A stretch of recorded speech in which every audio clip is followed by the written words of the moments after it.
Good morning, everybody. This is Donald Blomdahl, Hall of Fame veteran sports cards and collectibles, with you for another episode of Hall of Fame Fridays. Hopefully, everybody's having a good start to your day. A sad note for sure, indeed. Rest in peace, Hank Aaron.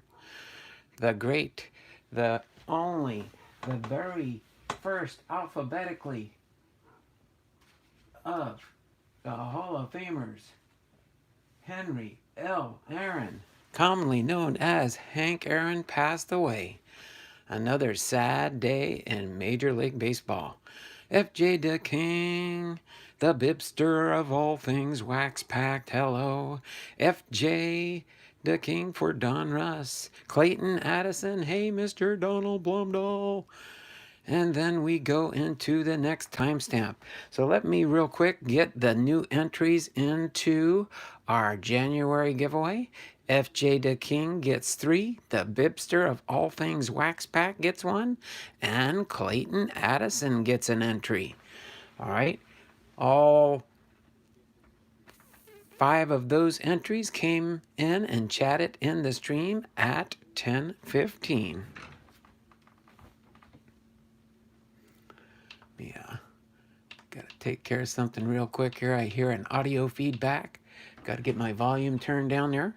So let me get FJ the Bibster and Clayton Addison into the Wheel of Names.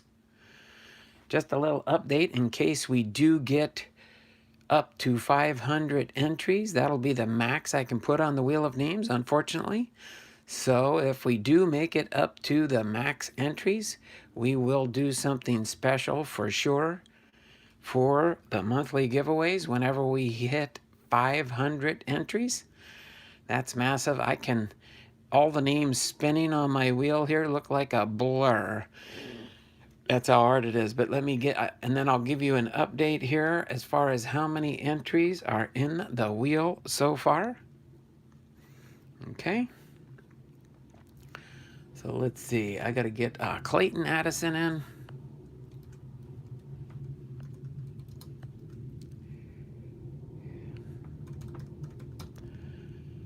Then the Bibster of All Things Wax Packed.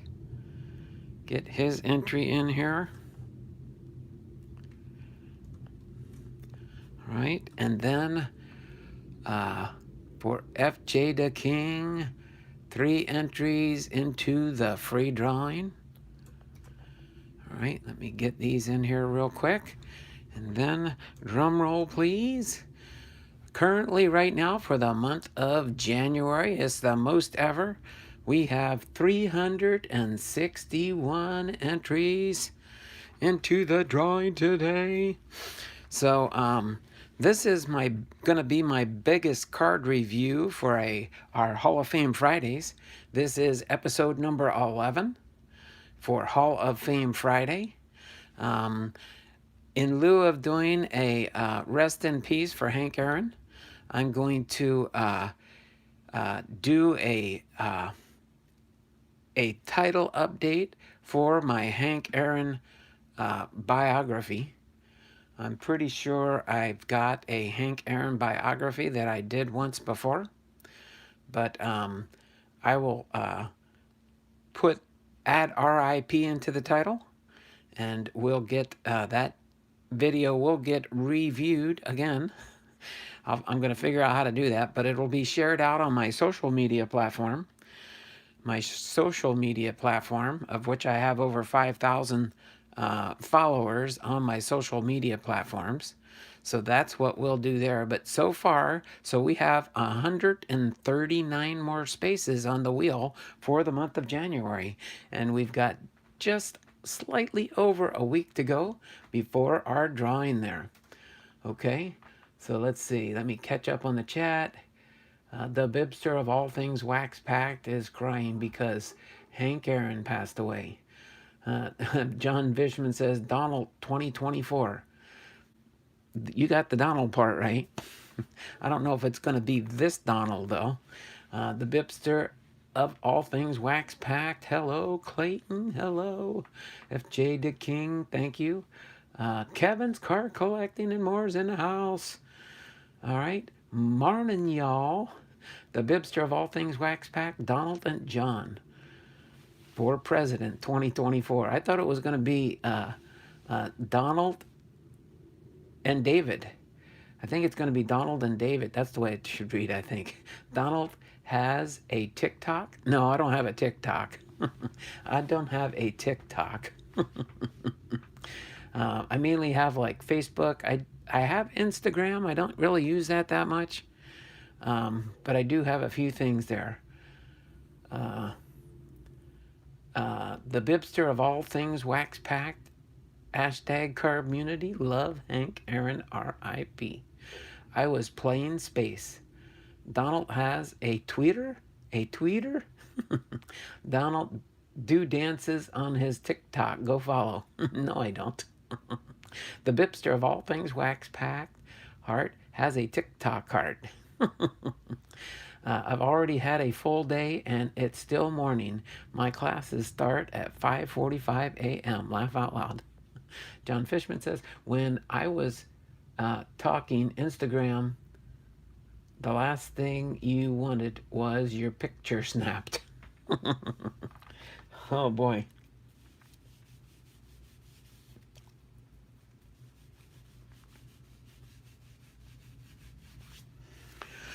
All right, so we've got that. Let me get the wheel saved here. And then I will do one shout out before we get into our content at hand for today, as far as what we're going to be doing today. That was Jay-Z. All right.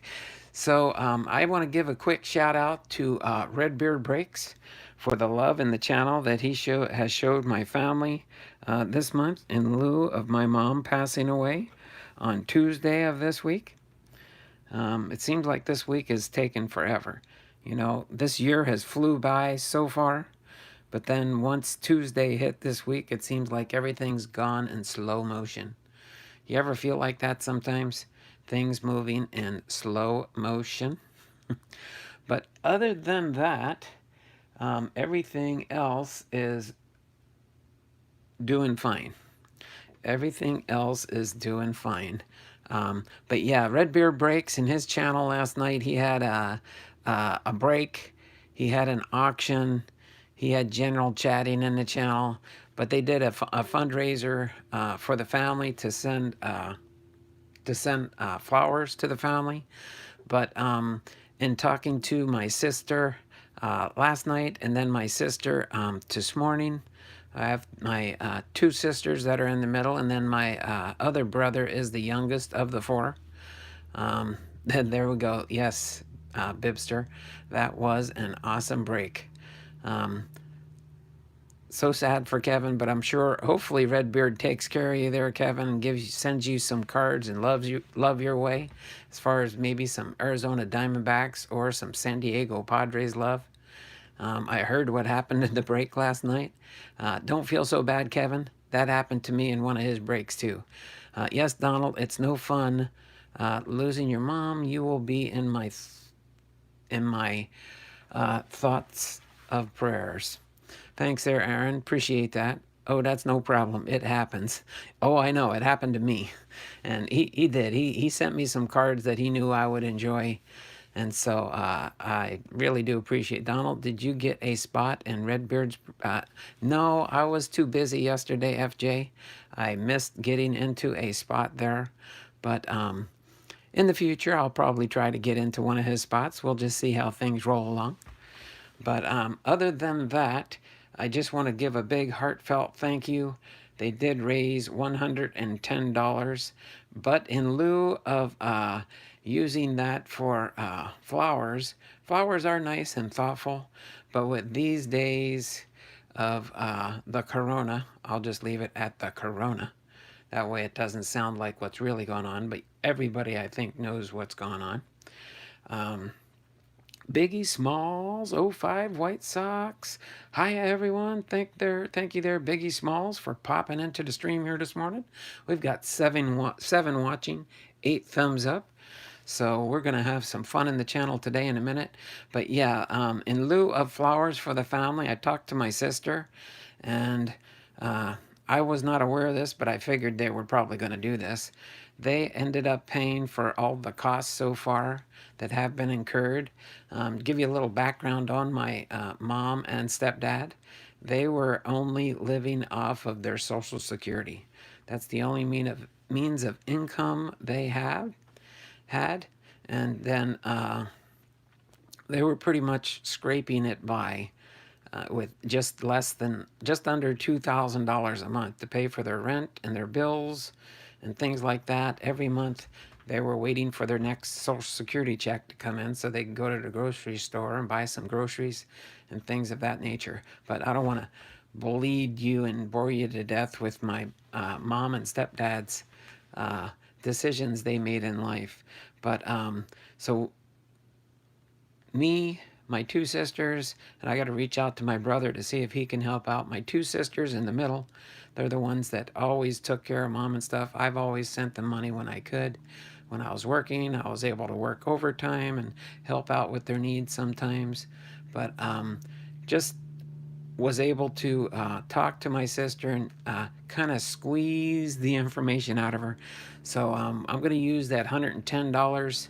I'm going to match that and then, of course, make up the difference so that me, my two sisters, and my younger brother can try and share the cost for the expenses to get all my mom's needs, my stepdad's needs made to be able to cover the costs for, in essence, the funeral. She's being cremated today, but unfortunately, none of that stuff is free unless you already have something set up ahead of time. But with them being in the financial situation they were in, they were not able to even pre-plan or have anything like that. My stepdad is a Marine Corps veteran. He served our country back during Vietnam in that era and stuff. So he does have veterans benefits there. So they will be able, and when my stepdad does pass away, they will be able to be interred together in a New Jersey veterans cemetery. So that's the plan there. So the ashes will stay with my stepdad, and so until he passes, my stepdad, Bibby, will understand what's going on there. My stepdad has Parkinson's also, and he has some other underlying health conditions also. That's why they're concerned about him. But he did get tested before they went to the funeral home yesterday, and my stepfather is negative for the corona. So that was a positive note there. They were concerned and thinking that because when my mom came home a week ago for a few days and then went back into the hospital, that he might have contracted the corona, but he did not. So that was a plus side there. But thanks there, Biggie Smalls, 05 White Sox. Appreciate that. Appreciate that. So without further ado, again, rest in peace, Hank Aaron, for his passing today. What does Parkinson's do to you?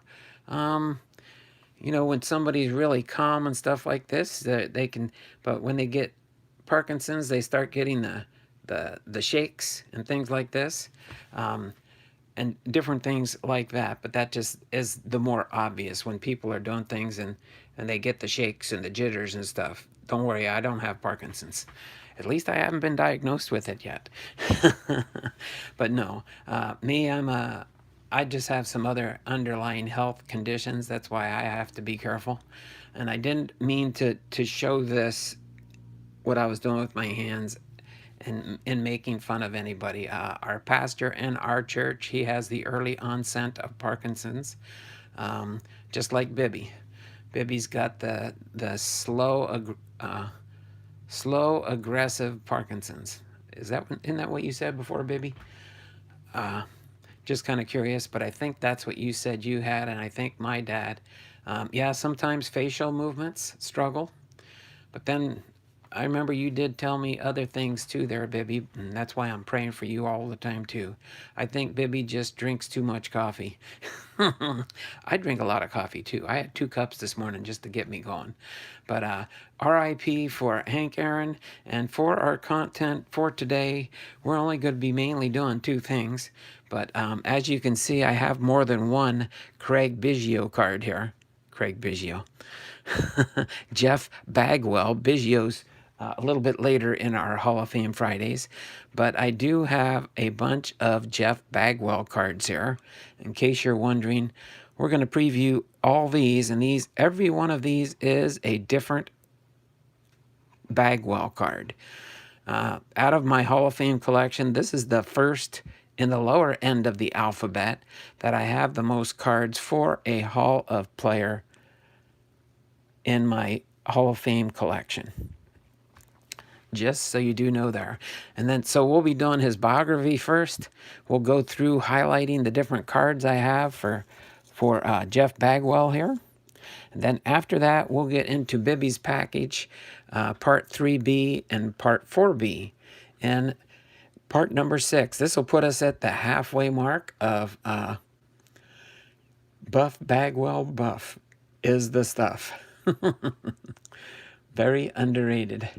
There you go. Yeah, Jeff Bagwell was an awesome player, that's for sure. Was Bibster kidding about 2 pots of coffee? I hope he's not drinking 2 pots of coffee a day. You might want to limit that to about 2 cups a day. I know I've started doing that. No, I'm just tapping my finger here. I do not have Parkinson's. But, no, 2 pots a day. Oh, my word. All right, so we're going to get into, and Jeff Bagwell's biography, believe it or not, is not too short. That's for sure. So without further ado, we do have 1032. I am going to get into the slightly lengthy reading of Jeff Bagwell's biography.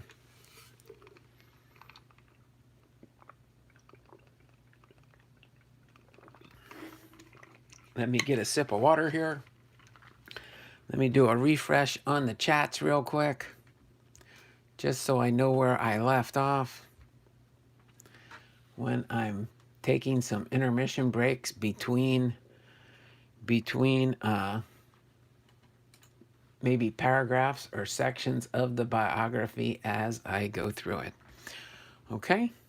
So, without further ado, Jeff Bagwell. Jeffrey Robert Bagwell, born May 27th, 1968, is an American former professional baseball first baseman and coach who spent his entire 15-year Major League Baseball career with the Houston Astros, originally a Boston Red Sox 4th-round selection from the University of Hartford, as a third baseman in the 1989 amateur draft. He was then traded to the Astros in 1990, the National League Rookie of the Year in 1991. Bagwell then won the National League Most Valuable Player Award in 1994, was a 4-time MLB All-Star, 3-time Silver Slugger winner, and a Gold Glove recipient.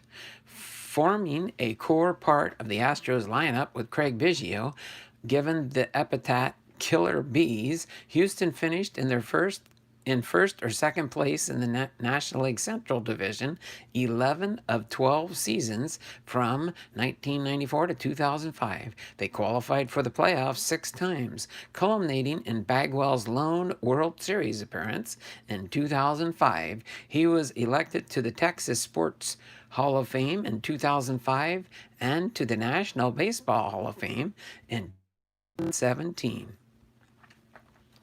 Kevin says, actually, my grandfather had Parkinson's and he didn't drink coffee at all. Kevin, I see your thumbnail for Fairfield Friday. Did you find that Topps holiday?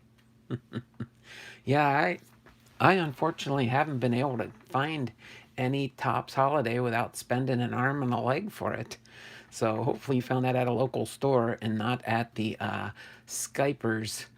I'll call them Skypers. Prices on eBay and Amazon. So hopefully, I can try and find something. I'd like to open up some holiday. I love holiday products, but I can't see paying those expensive prices. I almost wanted to try and check with the Bibster of all things Wax Pack to see if he knew where somebody might be selling the product at normal prices. Don't tell me in the chat, baby. Give me a call on the phone and maybe, or send me a link to where I can maybe try and get some Tops Holiday at a decent price. That would be like just totally awesome for sure. But if not, that's fine. Um, Kevin says, laugh out loud, Bibby. If one must have a vice, I suppose that's a good one to have. All right. And then my wife found that one box at Walmart yesterday. I couldn't believe it. That is cool, Kevin. Good. So you got it at Walmart prices and not the Skyping prices on the internet. That's for sure. Yeah, I wish I could find some here. They just don't get them in Walmart. Yeah, and plus my Walmart doesn't carry sports cards anymore. That's pretty sad. That's where I'd go and buy some products, but now they don't even carry them anymore. Bagwell was part of the trade that sent relief pitcher Larry Anderson to the Red Sox, now regarded as one of the most lopsided trades in sports history. Anderson pitched just 22 innings for Boston, while Bagwell hit 449 home runs for the Astros, the most in club history, amongst setting numerous other franchise career single-season records. He excelled at every major aspect of the game, including hitting, on-base ability, running, defense, and throwing. One of the most consistent players of his generation. In each of his first 11 seasons, he produced no fewer than 4.7 wins above replacement WAR per baseballreference.com. His 1994 season was perhaps his finest. As the fourth unanimous National League MVP in history, he set the record for fewest plate appearances to reach both 100 runs scored and 100 runs batted in, RBIs, produced a .715 slugging percentage, the highest in the National League since 1925, while batting a career-high .368. In 1999, he finished second in the MVP voting, producing his second career .30-30 season. The only player in MLB history to have 6 consecutive seasons, 1966 to 2001, with 30 home runs, 100 RBIs, 100 runs scored, and 100 walks. Bagwell is just the 5th to achieve 300 home runs, 1,000 RBIs, and 1,000 runs scored in his first 10 seasons. He is one of 12 players in history to hit 400 home runs and record an on-base percentage OBP of 400, and the only first baseman with at least 400 home runs and 200 stolen bases. Overall, Bagwell batted over 306 times, had a career OBP of 408, 39th all-time, and a slugging percentage of 450, 32nd all-time. He is the only first baseman to achieve the 30-30 club more than once. His 79.6 career WAR per baseballreference.com ranks 6th all-time among first basemen. The Bibster says, nope, no connection for a holiday. No problem there, Bibby. Thanks. Doesn't hurt to ask. They also had more than a dozen of high-number heritage boxes, but at $25 per hanger box, I told her not to get any. I don't blame you there. If sometimes things are too expensive, that gets out of my price leg. I'm going to probably try and look one more time, see if I can find a bargain online. But if not, I guess I'll just suffice with purchasing a couple of my PC players for some holiday cards. I did get, I think, a few cards from Ethan that were holidays. So that might be my only holiday I get this year. I'll put my little teardrop emojis in when I'm talking to other people about it. But other than that, let's continue on now as we get into his early life. Born in Boston, Massachusetts, as the only son of Janice and Robert Bagwell. Jeff Bagwell and his family moved to Killingsworth, Connecticut when he was 1 year old. Much of Bagwell's family is from the greater Boston area, including both his parents, and are avid fans of the Boston Red Sox. His favorite player, Carl Yastrzemski, was a longtime left fielder for the Red Sox. Robert, from Watertown, pitched college baseball at Northwestern University, and as a semi-professional, Janice, a police officer, grew up in Newton and played softball in local Boston leagues until her 20s. Bagwell's parents divorced when he was 11. Precocious and demonstrating much athletic ability early in life, he played a wide variety of sports as youth. Recalled Janice, Jeff could throw a ball before he could walk. When he was 6 months old, we'd throw a ball to him and he would throw it back. Oh, wow. That's pretty neat. Bagwell graduated from Xavier High School, a private all-male Catholic school located in Middleton, Connecticut. A versatile athlete, he excelled at soccer, setting the school goal-scoring mark, played shortstop, and lettered in basketball. In early 1989, Bagwell was honored by Xavier for his character and generosity. He also excelled in American Legion baseball under coach Fred Tremalgia for Post 75 in Middleton, and went on to be named the 2003 American Legion Baseball Graduate of the Year. Bill Dennehy, head coach of the University of Hartford, offered Bagwell a scholarship in spite of baseball not being his primary sport. Bagwell's acceptance of Harvard's baseball scholarship was based on, at least in part, on the lack of a professional soccer league in the United States at that time. At Hartford, Dennehy switched Bagwell to third base.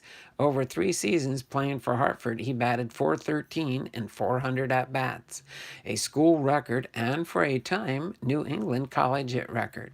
He also was the school's career home run with 31 and runs batted in with 126 leader when he was drafted, and a 2-time Eastern College Athletic Conference Player of the Year. In 1987 and 1988, he played collegiate summer baseball for the Chatham's A's of the Cape Cod Baseball League, and in 1988 was named the starting third baseman for the Eastern Division in the league's annual All-Star Game. Back in the chat real quick, at Kevin's, the high number heritage in the box most of the time have corners are bent. Good call there. I've never been a fan of heritage anyway. Overpriced and damaged cards, no thank you. 2021 Donruss Optic Basketball, $1,000 per box. Pre-sale price ridiculous, overpriced. How much? $1,000. So that's like $1 a card. That's pretty pricey for even like base cards, I would think. Unless you have like a super player like some of the ones they had in Major League Baseball last year. So as far as his playing career, we start off with the Red Sox selected Jeff Bagwell in the 4th round of the 1989 Major League Baseball draft. Throughout his career, Barry Axelrod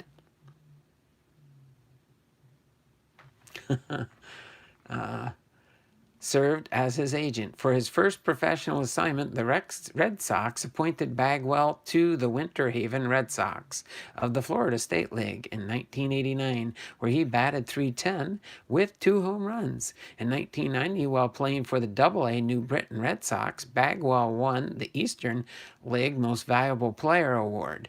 In 136 games with New Britain, he batted .333 with 160 hits, 4 home runs, 61 runs batted in, 34 doubles, 7 triples, 73 base on balls, 57 strikeouts, 422 on base percentage, and a 457 slugging percentage, and an 880 on base plus slugging percentage for OPS.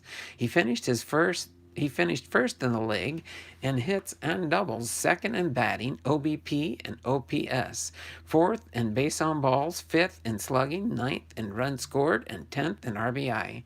Late in the 1990 season, the Red Sox were in search of relief pitching to improve their chances of making the playoffs, contacting the Houston Astros about Larry Anderson and Stan Benjamin, who scouted the New England region for the Astros, recommended that they ask for Bagwell in return. The Astros initially hesitated owing to his sparse home run production, but Benjamin persuaded them, quipping that the New Britain's Beehive Field was so large that Babe Ruth couldn't hit home runs in that ballpark. On August the 30th, 1990, the Red Sox took the Astros' offer. The trade is now considered one of the most one-sided trades in baseball history. In 2001, ESPN's readers named it the second worst trade in sports history, behind only the Red Sox trading Ruth to the New York Yankees. Although Anderson pitched well down the stretch in 1990, he allowed 3 runs in 22 innings to help the Red Sox secure the American League East Division title on the final day of the season. The Oakland Athletics swept them out of the American League Championship Series. They then lost Anderson after the season when he was declared a new-look free agent due to the third collusion settlement. According to the Red Sox then general manager Lou Gorman, the trade made sense at the time. Gorman spent the ensuing years defending the decision-making process that led up to Bagwell's trade. In his 2005 autobiography, One Pitch from Glory, Gorman noted that Boston already had Wade Boggs at the major league level at third base and had rated prospect Tim Naring and Scott Cooper higher than Bagwell on the organization's depth chart. Bagwell had been some time in the minors at first base, but he was blocked from that position by Mo Vaughn. Gordon pursued Anderson only after receiving assurances from MLB Players Relations Committee that Anderson would not be lost to the new look free agency. Nevertheless, the trade is considered one of the most one-sided trades in baseball history. Not only did the Red Sox lose Anderson to free agency after 1 month, but Naring and Cooper were both out of baseball by 1997. The disproportionate results of the trade notwithstanding, Bagwell eventually became acquainted with Anderson and they formed a friendship. I knew L.A. and I love him, Bagwell asserted. He used to make fun of me when I was playing bad. He said, "You're making me look bad. You have to step it up." Look up his numbers. He was pretty good at what he did. Pop back in the chat here real quick between sections here. All right, Left Behind Times is in the house. How you doing there, Blake? Left Behind Times, hello. Hey, Kevin Bibster. Left Behind Times. You hear about Hank Aaron passing? Bucket, closest thing to a trash can. Sad. Saw it first thing this morning. It seems like we're losing a different Hall of Famer every other day. I know, that was when the Bibster sent me a text this morning letting me know I hadn't seen any notifications on my phone about it. Usually I'll probably get some today on my phone.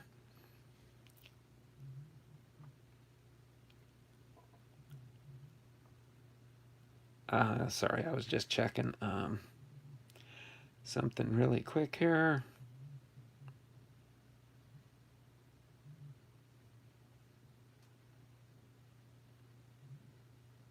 Okay, that's just a message for me to check later from my sister. All right, on to the next section in Jeff Bagwell's biography. All right, the Houston Astros, in spite of the unexpected detour early in Bagwell's professional baseball career, he blossomed in Houston, becoming one of the most accomplished players in Astros franchise history.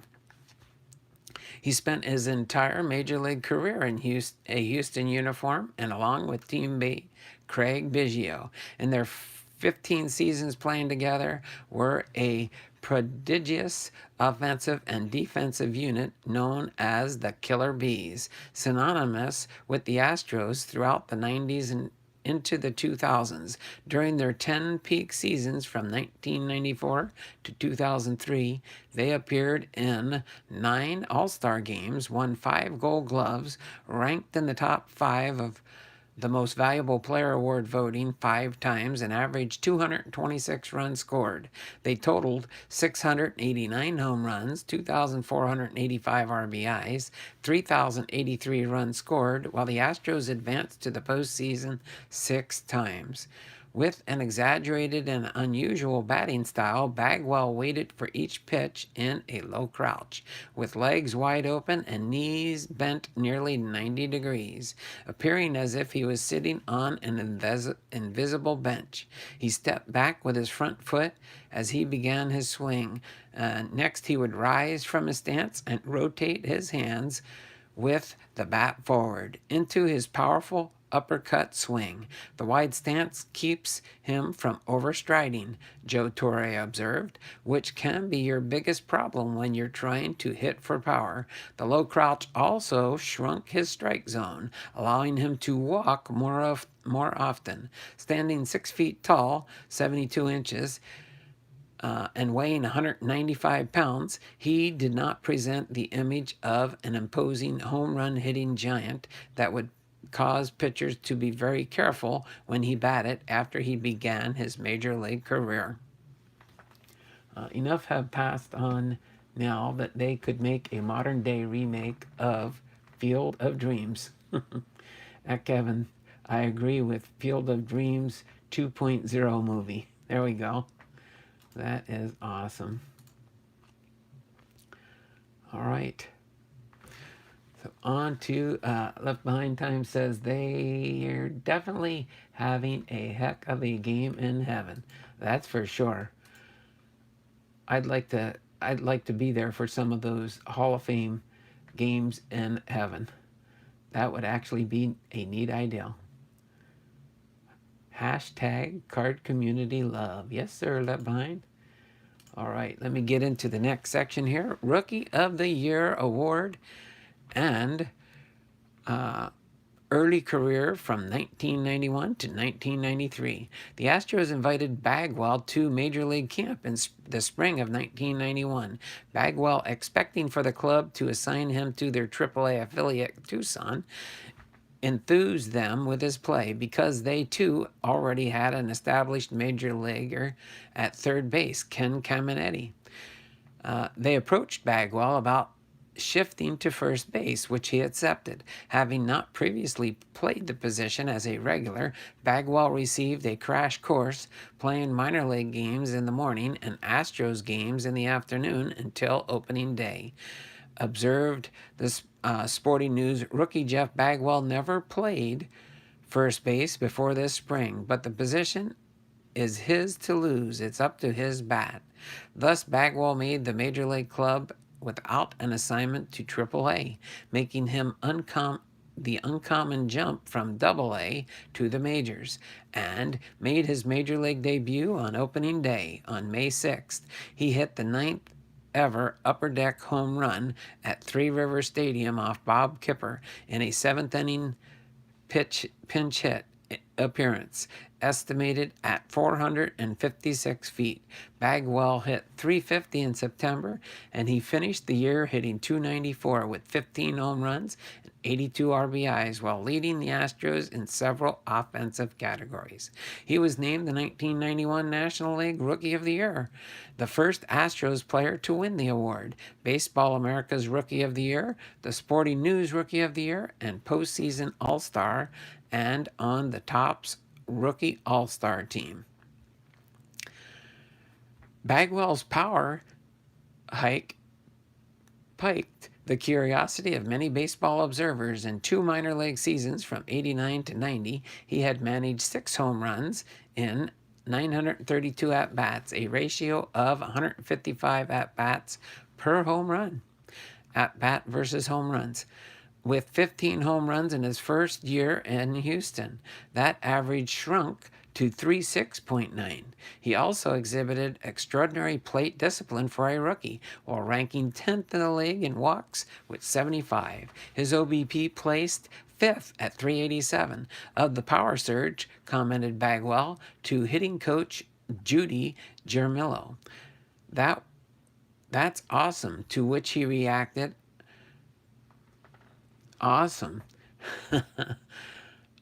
We can get more out of you than that. By altering an approach to contact the pitch with topspin, he did he when he arriving to Houston, Jermillo taught Bagwell to hit with the backspin, resulting in soaring trajectory, then nosediving. He also tribulated Bagwell to manipulate the count, waiting for a pitch to drive instead of indiscriminately swinging at any pitch that appeared to be a strike. That accounted Bagwell of the newfound advantage. I didn't hit many home runs in the minor leagues, but when I hit one, when I got a backspin on it, it went a long way. Although firmly established as the Astros' first baseman from opening day 1991, Bagwell remarked years later that transitioning from third base was not automatic. First baseman approach fielding plays from their right side, which is opposite to playing third base. He recounted one conversation that occurred during the Astro pitching change in a game against St. Louis. Shortstop Ozzie Smith was on first and asked Bagwell, "How's it going?" Bagwell responded, "I'm really struggling with my backhand." Smith replied, "Well, here's what you do. You can't field the ball deep.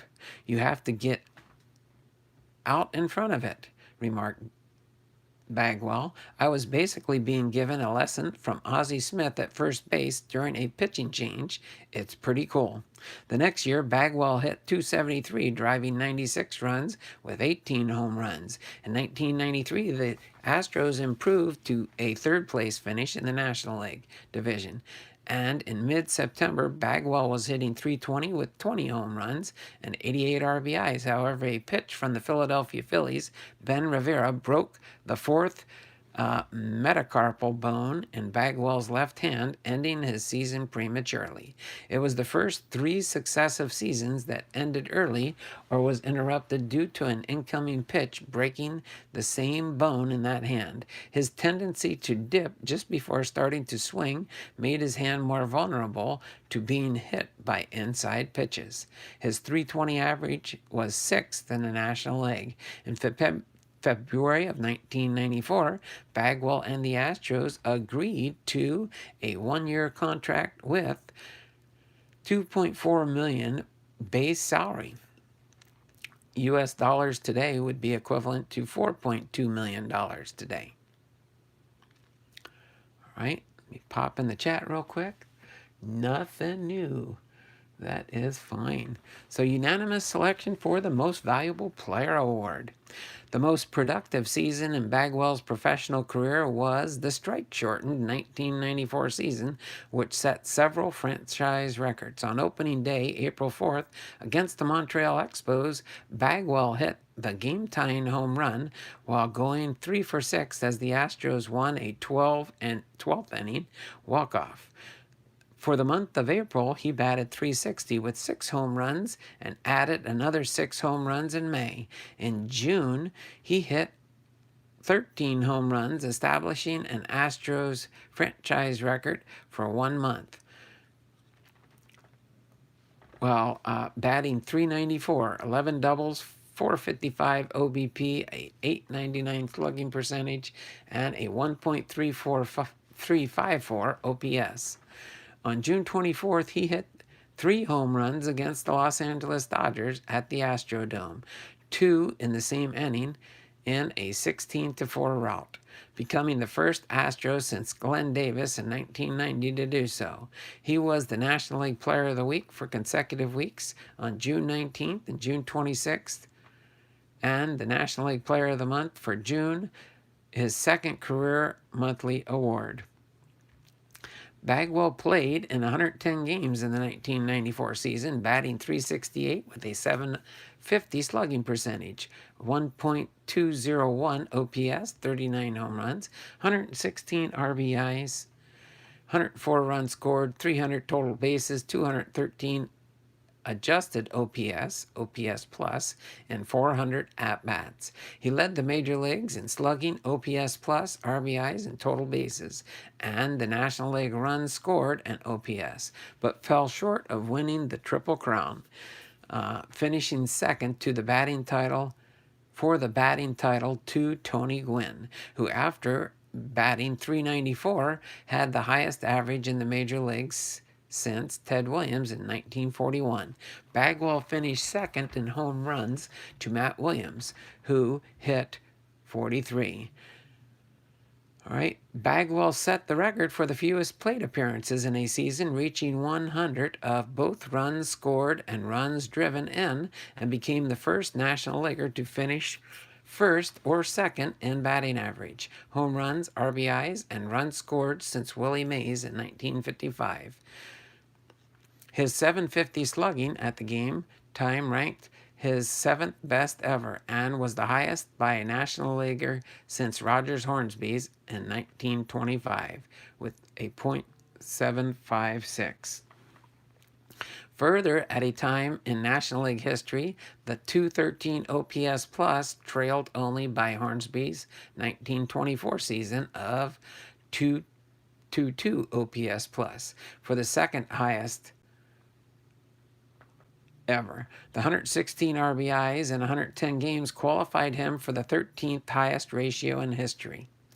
The unanimous winner of the National League Most Valuable Player Award, he became the fourth player in National League history to win by this distinction, and the first Astros to win the award. Bagwell also won the first Silver Slugger Gold Glove and Player of the Year award from the Sporting News, Associated Press, Baseball Digest, and USA Today Baseball Weekly. Crazy stuff happened that year. Bagwell recalled of his 1994 season. Every pitch that I was looking for, I got.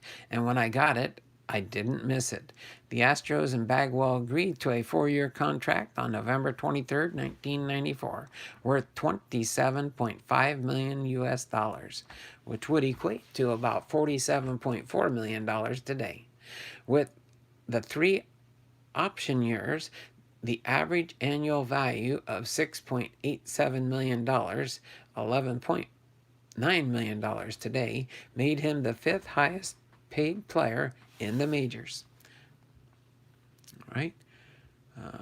Take a station break here. Curt Schilling, 74.8% of the Hall of Fame votes. Scott Rowland and Todd Helton trending up 54% in 2021. Thanks for the update there, Bibby. All things wax packed. Bibster says 75% needed to get in the hall. Ooh, so Curt Schilling's pretty close there. Pretty close there for Curt Schilling then. Getting into the Hall of Fame. What? 0.2 shy? Wow. The vote's not final yet. They probably still have some more people to still vote. So it looked like maybe Curt Schilling might get into the Hall of Fame in 2021. That's pretty cool. And then we'll see maybe if there's any Veterans Committee votes or anything.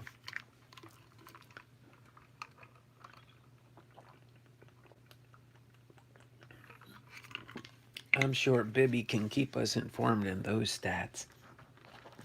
He knows where to find a lot of that information, I think. All right, his continued peak in 1995 through 1996. The 1995 season was shortened by 18 games due to the players' strike that commenced the year before. Bagwell endured a slump through the month of May, in which he batted .183. In June, his results started to improve as he batted .339 and followed up in July by driving in 31 runs. Both Bagwell and Derek Bell, included as a killer bee, registered 31 RBIs that month, breaking the monthly club RBI record. Bagwell had tied the previous record 1 year earlier to the month. month, he hit his first 2 career home runs against Maddox of the Atlanta Braves within a week on May 28th and June 3rd, who seeded right over the entire season. On July 28th against Colorado Rockies, Bagwell's 10th inning home run tied the score, and 2 innings later he scored the winning run for a 5-4 final score. By the start of the 1996 season, Bagwell and Biggio had gained seniority, even though not necessarily by age, within the Astros clubhouse as well as status superstars. According to the journalist Diane Perry, the earliest recorded reference to an Astros version of the nickname Killer Bees encountered via a Google search occurred that year. Bagwell enforced accountability and preparation, which fostered camaraderie and incorporated all players as instrumental to the success of the team. Thus, the Astros raised their level of play, and a new string of playoff appearances followed. In time, all who entered the Astros gym were greeted with the banner that read Bagwell's Gym: hard work, hard play, or leave. All right, take a little break here. No veteran vote this year due to coronas. Oh, okay, understand. No, we knew what you meant there. Corona. All right, thanks, Bibby, for the information. So it could be just one new Hall of Famer, Curt Schilling. That'll be easy for me to make an adjustment for this year if that's the case. All right, so let's see. First 2 playoff appearances in 1997 and 1998. All right. The 1,000th hit of Bagwell's career was a home run on May 20th, 1997 off Calvin Maduro, one of his 2 that game. In a 9-5 win over the Philadelphia Phillies, he was selected to play in the All-Star game, exhibiting above-average speed and base-running skills for a first baseman. Bagwell became the first full-time first baseman to join the 30-30 club, capping the 1997 season with 31 steals and 41 attempts. The only other first baseman to accomplish the 30-30 club is Joe Carter. Bagwell batted .286 and scored 109 runs. He finished second in the league with both 43 home runs and 135 RBIs. The RBI total was a career high and his third in MVP balloting. He made the playoffs the first time in 1997 when the Astros won the National League Central Division. The club's first appearance in 11 years, the Astros faced the Atlanta Braves in the National League Division Series, who swept them in 3 games. Bagwell, Biggio, and Bell combined for 2 hits in 37 at-bats. Bagwell finished the 1998 season batting .304 with 34 home runs, 111 RBIs, 124 runs scored, 19 stolen bases, 109 base on balls, 424 OBP, 557 slugging percentage, and a 981 OPS. He ranked 3rd in the league in runs scored and base on balls in OPS, 6th in OBP, and 8th in OPS. The Astros won franchise best 102 games while winning the National League Central Division, leading the league in runs scored. Their season ended by defeat to the San Diego Padres in the NLDS, including losing 2 starts against Kevin Brown, both by a 2-1 score. Bagwell, Bell, and Biggio combined to hit 6 hits and 51 at-bats at this series. All right. Boom. Refreshing the chat real quick. I already read those, so let's continue on. MVP and runner-up and second player with multiple 40-30 seasons in 1999. The high school which ruminated Bagwell, Xavier, officially retired his uniform number 9 in a commemoration on January 30th, 1999, as the Killer Bees brand gained increased national attention. Journal Dane Perry jocosely noted, that in 1999, the Astros, in pursuit of arcane history, used 8 players whose last name began with B, including Bagwell, Paul Bacco, Glenn Barker, Bell, Sean Bergman, Lance Berkman, Biggio, and Tim Bogar. On April 21st, Bagwell hit 3 home runs in a 10-3 win against the Chicago Cubs at Wrigley Field, his second career 3 home run game. The second home run allowed him to overtake Wynn as the Astros' all-time home run leader at 224. He tied a career high with 6 RBIs in one game. Bagwell produced another 3 home run game on June 9th against the Chicago White Sox. That was a grand slam short of the home run cycle. Accounted with a solo home run, a 3-run home run, and a 2-run home run, respectively. The 2-3 home run games made him the only player to accomplish this feat at 2 different stadiums in Chicago in the same season. All right, National League runs scored record in 2000. In a presentation of rankings of effective major leaguers prior to the 2000 season, Sports Illustrated slotted Bagwell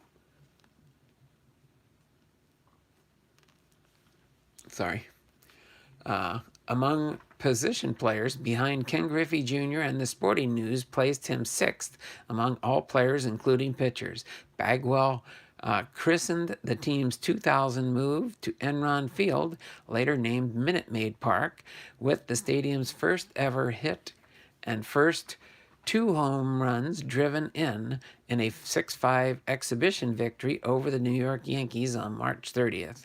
His 2-run 9th-inning home run against Trevor Hoffman in San Diego on June 10th won the contest for Houston 7-6 and stopped a 10-game roadside losing streak.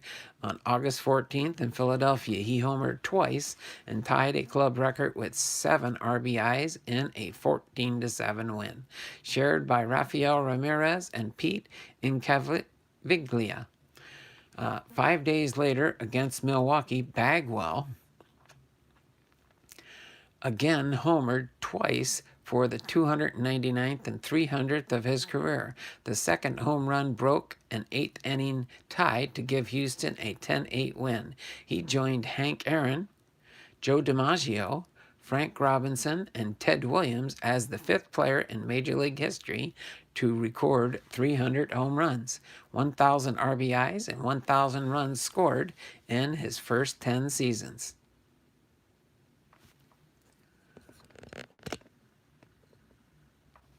Hold on a second. Hold on a second. Bipster says that Donald, you may to take a short pause to see what I sent you in text. Oh, did you send me a text?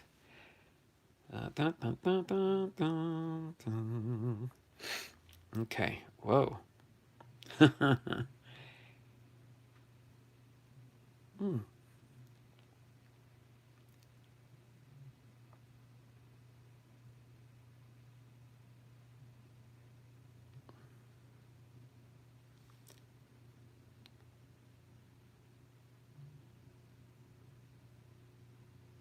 Oh, my word.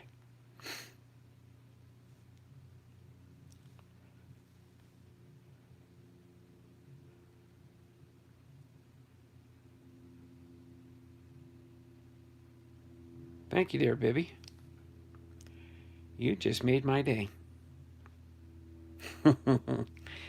You just made my day.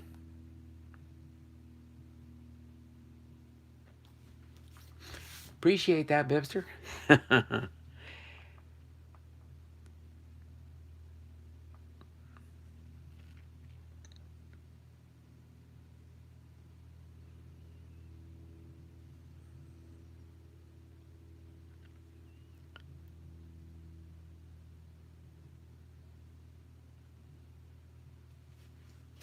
Sorry, training time out here.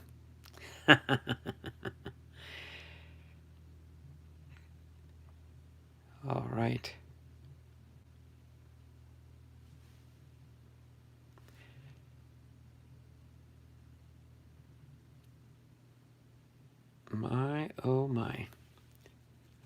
Thank you very much, Bibby. Appreciate that very, very much. I will tell you what I did a little bit later. Thank you, Bib. Bibby. David. Appreciate you very much. You are my go-to man for sure. All right. Yes, in the message. Yes, sir. Heart. Sorry, everyone. That's okay. That was a good reason for a pause. Thank you.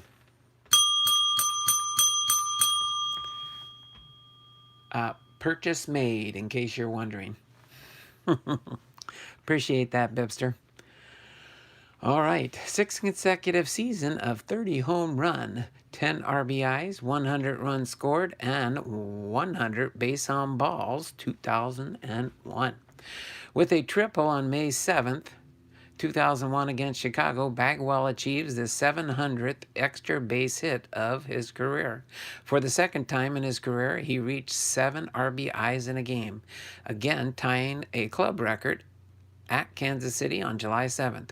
Over 4 successive games from July 8th to the 13th, Bagwell homered and totaled 5 home runs in that span. In a contest at Enron Field against the St. Louis Cardinals on July 18th, he hit for the cycle. He went 4 for 5 with a base on balls and 5 RBIs as the Astros won 17-11. He was the National League Player of the Month that July after batting .333 with 9 home runs and breaking his own club record with 36 RBIs in a month, exceeding the 34 RBIs in the previous August.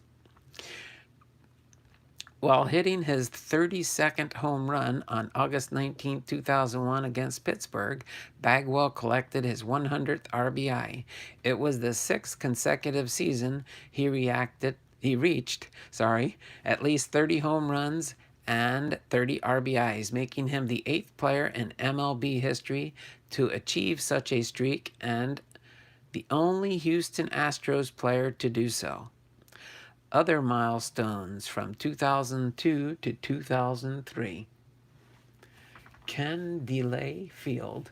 Sorry, lay, not delay. Ken Layfield? Okay. For the first 3 months of the 2002 season, Bagwell labored greatly with throwing. He still had not fully recovered from the shoulder injury of the previous offseason. Even after it improved, it was noticeably less strong than the 2 years prior. In July, he batted .349 with 6th home run and 23 RBIs. Before a game against the San Diego Padres on August the 27th, he met with an 11-year-old bone cancer patient named Stephen Rael, who asked him to hit a home run for him. Bagwell replied, "I'm going to try, but I'm not Babe Ruth." In the 5th inning, he hit a pitch from Mike Bynum over the left field wall and pointed to the child in the stands as he rounded third base. Later he said, "I hit the home run and he felt it was for him. I'm glad for that. It made it special." From August the 10th through the 24th, Bagwell produced a season-high 15-game hitting streak, marking the 12th consecutive season with at least one double-digit hit streak. A club record, and second to Roberto Alomar with 14 among the then active players. In September, he batted .343 with 11 multiple hit games. Milestones of 1,500 RBIs and 1,500 runs scored and 200 stolen bases in 2004.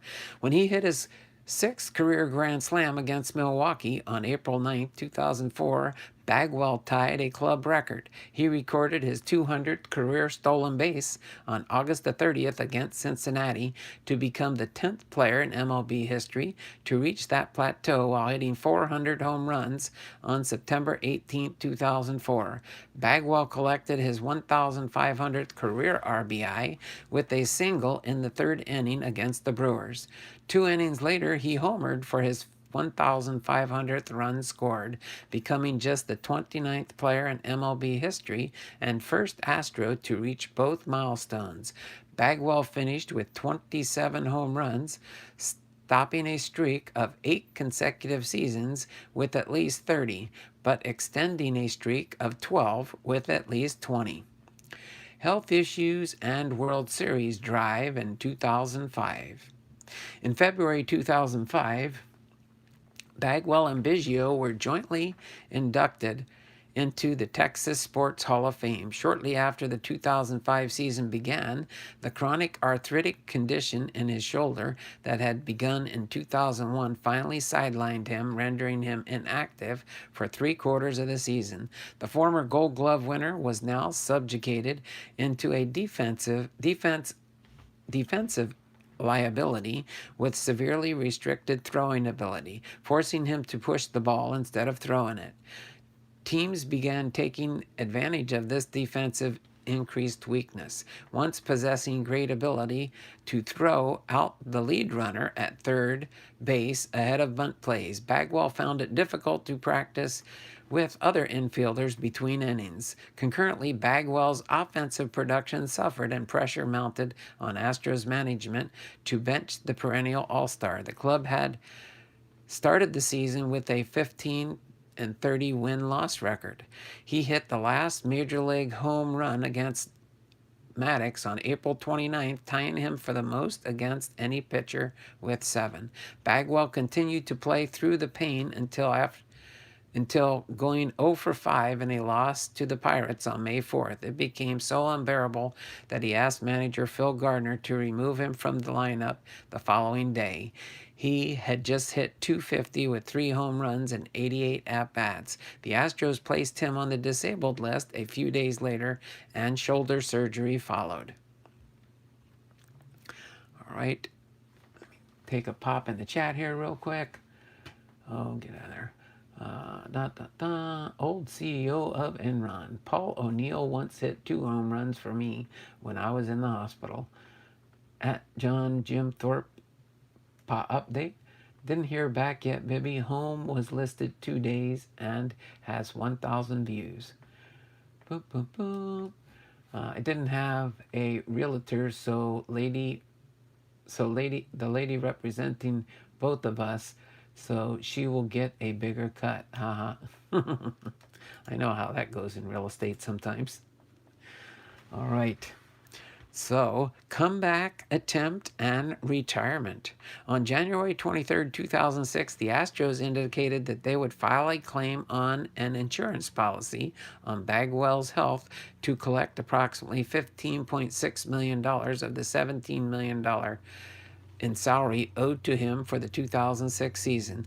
Days earlier, orthopedic surgeon Dr. James Andrews had performed a physical examination on Bagwell and determined that he had become completely disabled in terms of ability to play baseball again, including a maximum ability to throw a baseball 35 miles per hour for short distances. Because of language of the policy, the Astros could not release him without losing their settlement, nor could he take the field. The decision effectively eliminated his chances of playing again in the major leagues. On March 28th, Cigna rejected the claim, contending that because Bagwell had played during the 2005 World Series, he could not have become more disabled during the period of baseball inactivity characteristic of the off-season. Nonetheless, still reported to spring training, hoping he could contribute in some way during the upcoming 2006 campaign and to test the injured shoulder. His mere presence in camp put the Astros' insurance claim into further question, creating an awkward situation between the player and the team. He appeared in several games, batting .219 with 2 RBIs. He never had to make any difficult throws that would place notable stress on his shoulder as the other infielders shifted toward him. As expected, the Astros put him on the 15-day disabled list in late March with bone spurs in his shoulder. Bagwell disclosed that he was in only in good enough condition to play every several days rather than every day. He was eventually paid the full amount of his contract, and the Astros and the insurance company settled the claim in a confidential arrangement. The same day he announced his retirement, the Astros inclined to pick Bagwell's $18 million club option for 2007, instead buying it out for $7 million. He filed for free agency in November 2006, but announced his retirement 1 month later. Owner Drayton McLean and general manager Tom Purpura stated that he would remain in player development department of the Astros organization as one of the assistants to the general manager. All right, if someone offers cash, I got my shoulder surgery done by Leanne Curl. She used to be surgeon for the Mets, and now she is on the Ravens. Should equals shoulder, says John. Yes, shoulder. I got a new iPhone, just first time having one in over 10 years, and it doesn't understand my texting. Oh, don't feel bad there, John. I have the same time when I'm texting sometimes on my chats, when I'm on other people's streams. You probably noticed that too. All right. After retirement, Bagwell made his first public appearance at Minute Maid Park since the end of his career on June 28, 2007. Former teammate and longtime friend Biggio had just logged his 3,000th career hit in the 7th inning against the Colorado Rockies. Bagwell, who was in the dugout, emerged to congratulate him. The Astros fans, who had momentarily quieted after cheering Biggio for his achievement, erupted into cheers again the moment Biggio dragged Bagwell onto the playing field and to the first base line. The thing with Baggy is that he and I work so hard for this city and this organization, Biggio remarked. We made so many sacrifices as far as playing the game and giving your body to a city and a team. Together, they bowed to the crowd as Bagwell raised Biggio's arm and returned to the dugout. Biggio was inducted into the Baseball Hall of Fame in 2015. In 2009, Bagwell received the Bill Shea Distinguished Little League Graduate Award. Bagwell, along with Craig Biggio, were on hand to witness the Astros win their first ever World Series championship at Dodger Stadium on November 1st, 2017. Both were elated at their franchise's first championship, with Bagwell saying, "I'm ecstatic. They're great kids. They play hard. They never gave up. To see them win, the celebration, excitement, relief, the city of Houston, I'm sure, is going crazy right now. I couldn't be more proud of the guys that represented the Houston Astros right now." Both Bagwell and Biggio received World Series rings from the Astros during the World Series ring ceremony before April 3rd, 2018 game against the Baltimore Orioles. As a coach and instructor, as part of personal services contract, Bagwell signed with the Astros, and he served as a coach in spring training of 2007. On July 11, 2010, the Astros hired Bagwell to be their hitting coach, replacing Sean Berry at the time of the switch. The Astros had the second worst average, .237 in the majors, and the worst OBP, .295. At the end of the season, the team marginally improved, but was still last in the league in OBP at .303 and slugging .362, and Bagwell announced he would not return as hitting coach. After a 5-year gap in contract with the Astros organization, Bagwell accepted a formal invitation from manager A.J. Hinch to be a guest instructor in spring training of 2015. All right, so there you have it. Jeff Bagwell's biography for our episode number 11, Hall of Fame Friday for Jeff Bagwell. I need to find something else really quick. Really quick, Blomdahl. What are you going to do here? I got to find something, and then I will be right back with you momentarily.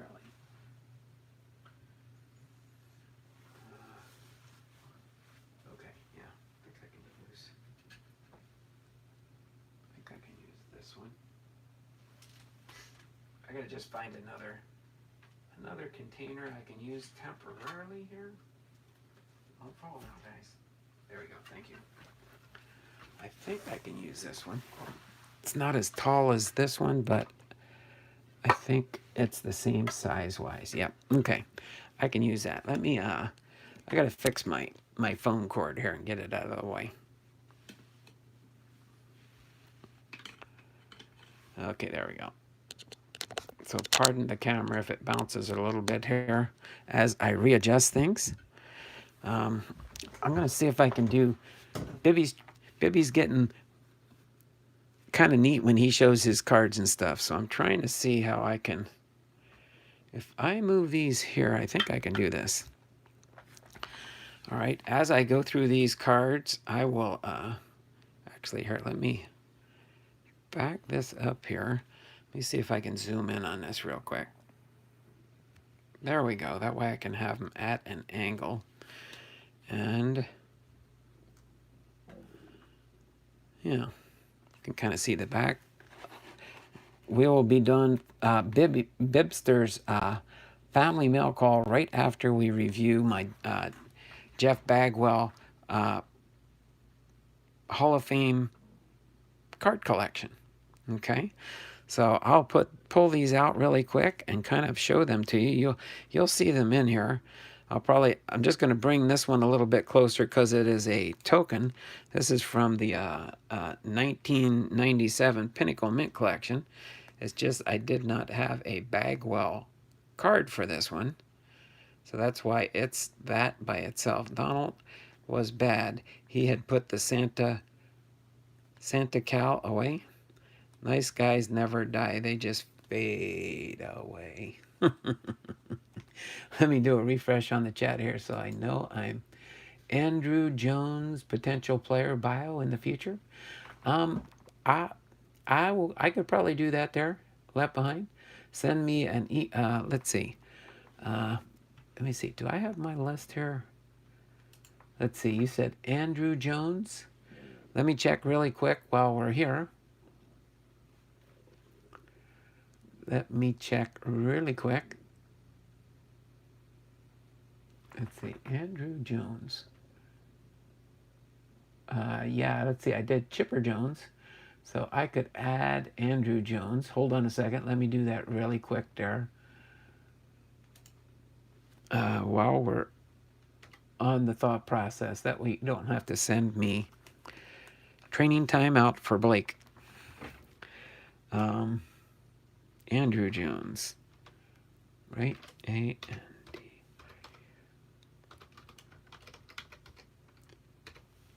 There we go. And then get that off.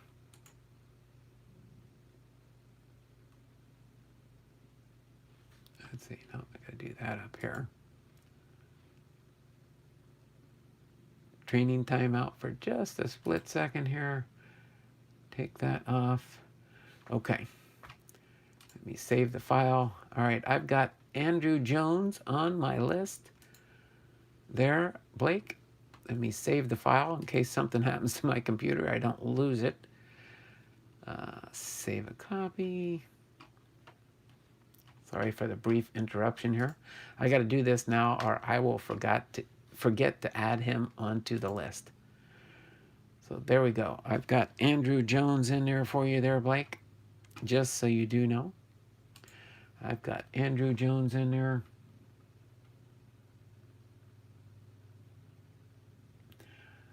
Yeah, Nolan Ryan would be an interesting one because I've got lots of Nolan Ryan cards. Chuck has actually been to the Field of Dreams. No, waiting. I'm waiting for Donald to show us all his Matt Noakes cards. Sorry for the interruption. That's okay. That's okay there, Blake. Always obliged to do that. That's for sure. Okay. John will be raptured before he gets through them all. I like that, Kevin. Donald has called his second time out of the half. All right, so let's continue. Let's get going here. So this is the token I have. It's a Jeff Bagwell token from the 1997 Pinnacle Mint set. Okay, I think you can see that stuff there. 19. Oh, this is actually the 1998 Pinnacle Mint. That's why it's not the set. Kevin probably remembers when I did the 1997. This was the 1998, so slightly different. All right. So, yeah, as I do these, I'm going to turn these around so they'll be in order when I put them back in my Hall of Fame box. But this one is a no number. This is a no number card, but this one is a Jeff Bagwell Top Stadium Club members only card. And Bibster probably knows how members only card works. Okay, so Stadium Club, and I won't spend a lot of time on these cards, but I do have these in order by number sequence, and you'll see how I do my numbering sequence on a larger collection like this. Do you have the jacket that came with the card? Not do I have the jacket that came with the card? Anyone know if Fairfield still makes the plastic Cube 100 card boxes for Target? Oh, I don't know for sure on that one. The members only jacket. Oh no, I don't have a members only jacket. That would be awesome to have a Topps members only jacket. That would be cool. I never did get that involved with members only with Topps, but these will go in card number sequence. That's the way I put my cards in order, just so you do know. Okay, I'll put these in that order. So this is Jeff Bagwell. This is a 2001 Bowman's Best card. 2001 Bowman's Best. This is a card number for 2004 Fleer. 2004 Fleer Limited Skybox Edition. Okay, this is a card number 4 for a 1995 score. Okay. This is a card number 5 checklist card, Super Action Stick'ems. I think these are sticker cards. Yep. You can see the stickers here, the Bagwell, the Collector's Choice, the Astros. These are all little stickers that you could use. I don't know if they made a book back in the day that you can put those stickers in, but that's a full one there. This is a card number 5. Card number 5 for a throwback 2005 threads. All right. For a this is a Don Russ card. Let me switch back here. This is a card number 10, and you'll see. I'll show you when I have. It looks like duplicate cards, but they're not actual duplicates, and I'll explain that when we get to them. So card number 10 for Jeff Bagwell from Pinnacle product.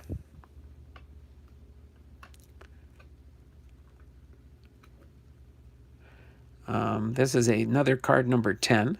So you'll there is one pattern with one number, and I don't know if Bibby might know anything about it when we get to it, but this is a number 10 Don Russ product, 2001 Don Russ, 20th anniversary. This is another card number 10, Jeff Bagwell, Pinnacle product for, of course, I don't have to say the team He did his whole career in Houston. This is a card number 13 for a Donruss product. Donruss Studio, 1998.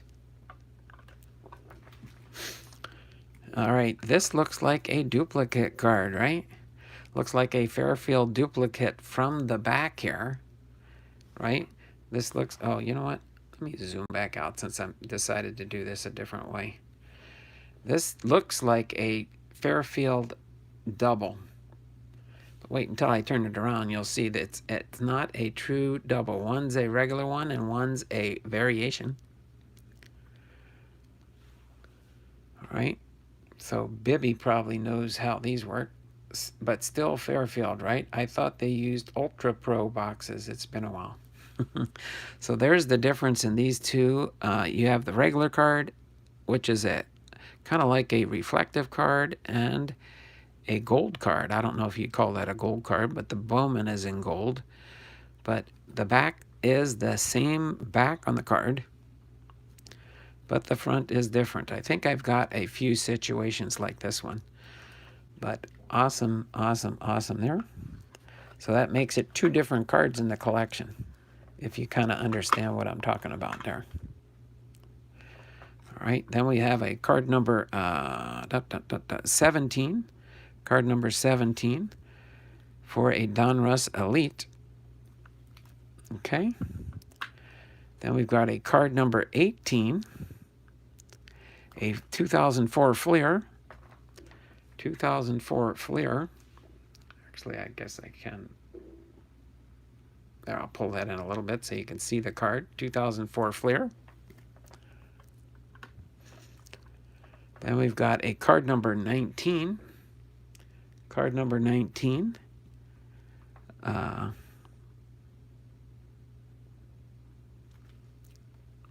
Pretty sharp action shot on that one. A card number 20.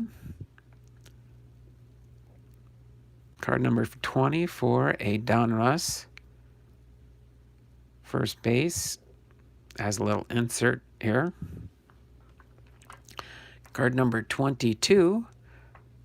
All right. With a Top Stars. Top Stars card. All right. Card number 23 for a Topps 2000 opening day card. Topps 2000 opening day. Then we got a card number 28 Pinnacle product.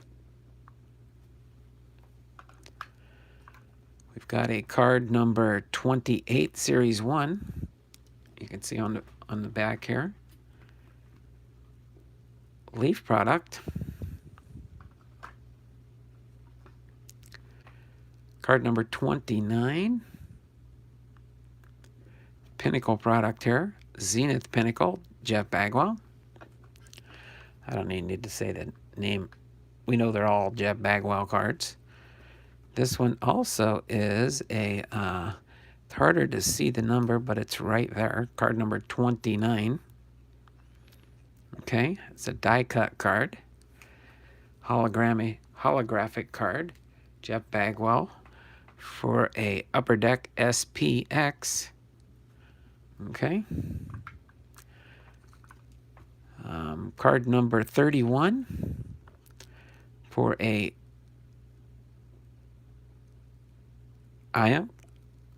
Onyx. I think it's Onyx. I don't know what they called this for sure back in the day. Bibby might know. And then we've got a card number, I think it's right in here, but it's really hard to read, but it's card number 35, I believe, Donruss. Nice, shiny little card there. Then we got a card number 37. Card number 37, Upper Deck product, Upper Deck. Black Diamond card. I think the term is cool. Nice die cut. Now, of course, we've got the bazooka cards back in the day. I guess you could coin these as the original bazookas. But I always liked this style card. I remember when I was collecting some of these back in the day. Then we got a card number 40 here for, and this is, I think, the shorter print. Oh, is this? No, that's different. But nice card there, the blue. I think there's a base card here, but this is the blue. I don't think I have the base card for that one. But here we go. Here's another. It looks like a Fairfield double here, but it's not a Fairfield double. And you'll see when I turn them around real quick. All right. Because this one is the base and this one's the Topps gold. Okay, so the base card and the Topps gold card.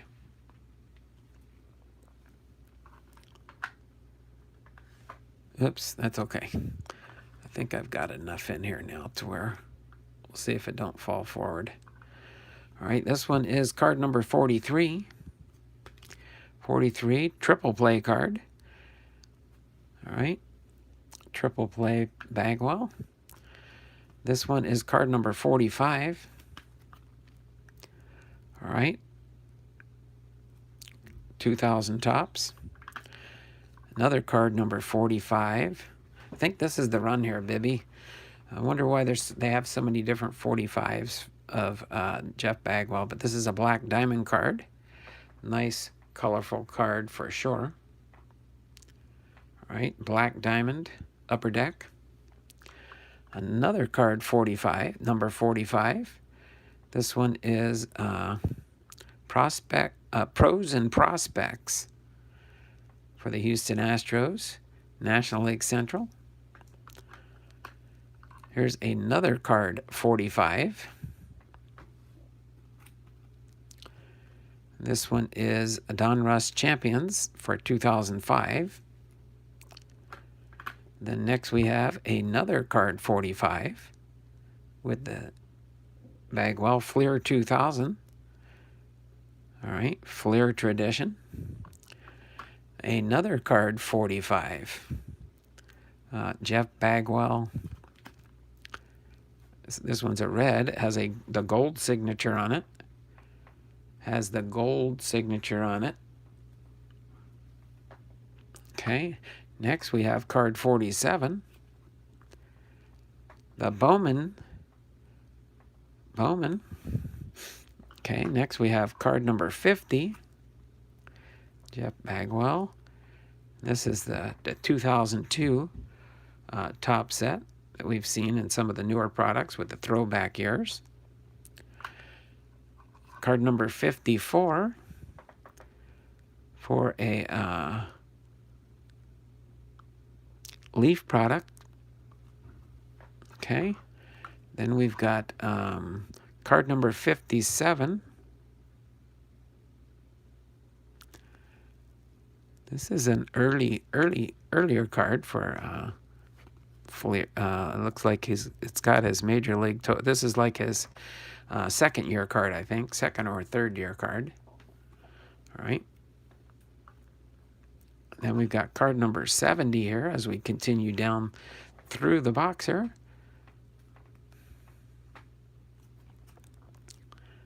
All right, Pinnacle. Then we've got a card number 73 coming up here. Looks like this is a Topps Tribute card. It's a sharp looking front to it. That's for it has that little rainbow foilish type look here. What year is this one? 2002. Then we've got a card number 75. SP Prospects.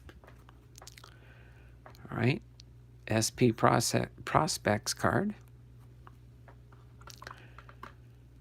Then we've got a card number 82. Bowman's Best. A Bowman's Best. It almost looked like a gold card, and you turn it a different angle, it turns into a silverish looking card. All right, and then we've got card number 83 here, which is a Upper Deck vintage style card. got card number 84.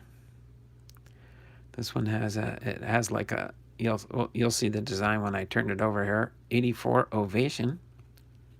Upper Deck Ovation card. Okay. Card number 85. This one is an SP card. Then we've got card number 89. 89. This looks like another second year card. Score product. Okay. Then we've got card number 90 here from a Upper Deck MVP. Upper Deck MVP. Card number 105. We finally got into the 100s. Card number 105 for a Donruss Champions 2005 card. Card number 10, not two, one card, please. Card number 106 for Topps Gallery. This is 2003 or 2006. I'm sorry, no, 2003 Topps Gallery. Then we've got a card number 108 down the bottom here on this one.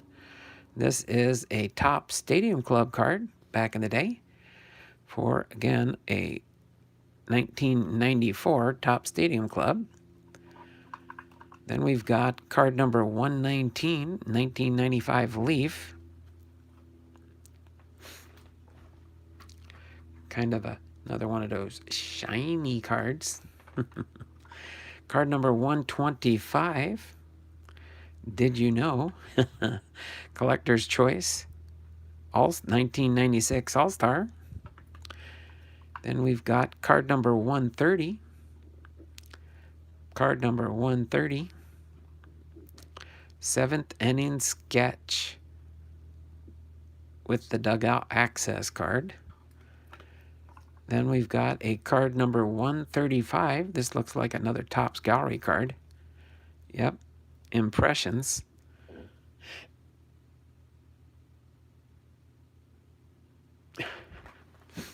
All right. So this is a 1998 Topps Gallery. Okay, next we have up to bat here is card number 137.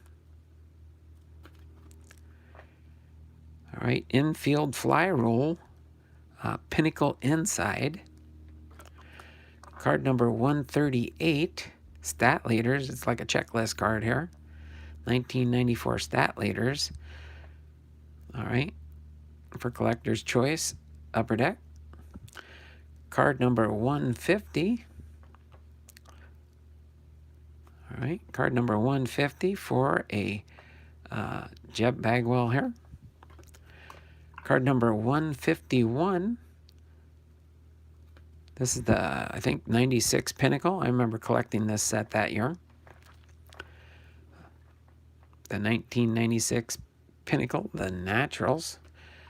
Card number 159, Year 2. All right.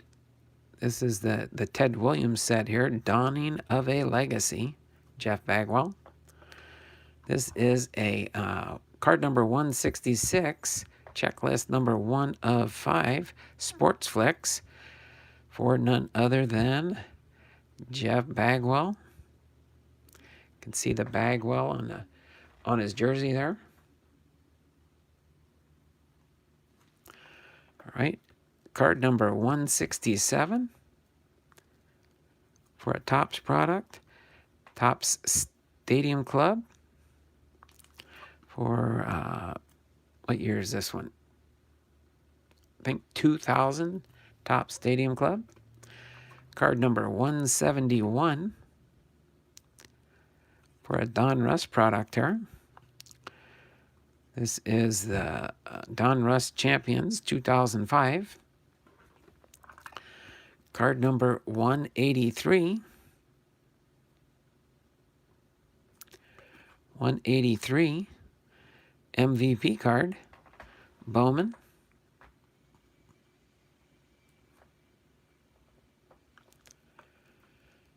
Card number 192, Going Jake. All right. Card number 198. Card number 198. All right. For a 1992 Fleer Ultra. Just passed about the halfway mark here. Don't mind going a little bit over today. This is my first player in Hall of Fame Fridays with the most cards that I have for a Hall of Famer. But I do have larger sets of different players, so that some of the episodes down the road will become lengthy. But this is card number 200 for a 1992 Leaf product, Donruss Triple Play. This one coming up next is another card number 200, 40th anniversary, Fleer 2003. Fleer 2003. Next we have card number 203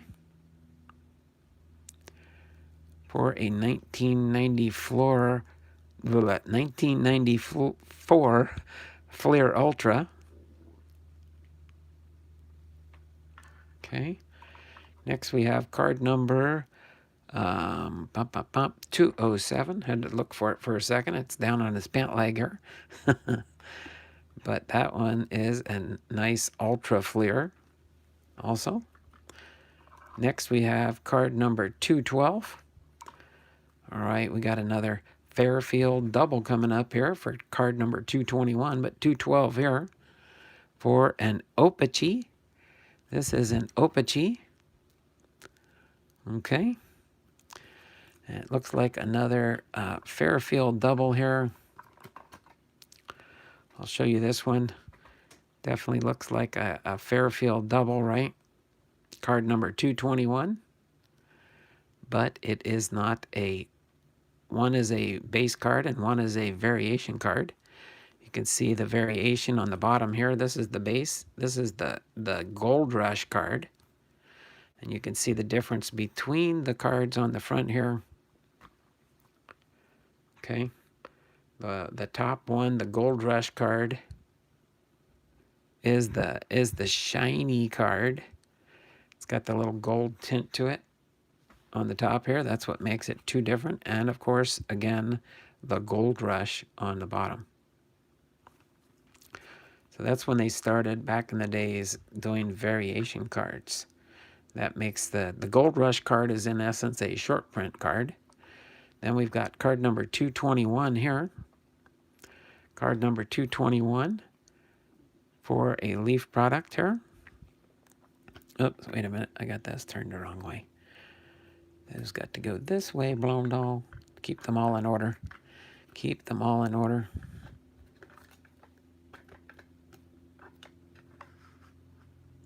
They keep wanting to slide with the plastic penny sleeves on top of them. So this one's card number 243. 243 for a Bowman red. Okay. Then we've got card number 249, National League checklist, 8 of 9. But of course it has the Bagwell on the front, select 95 checklist.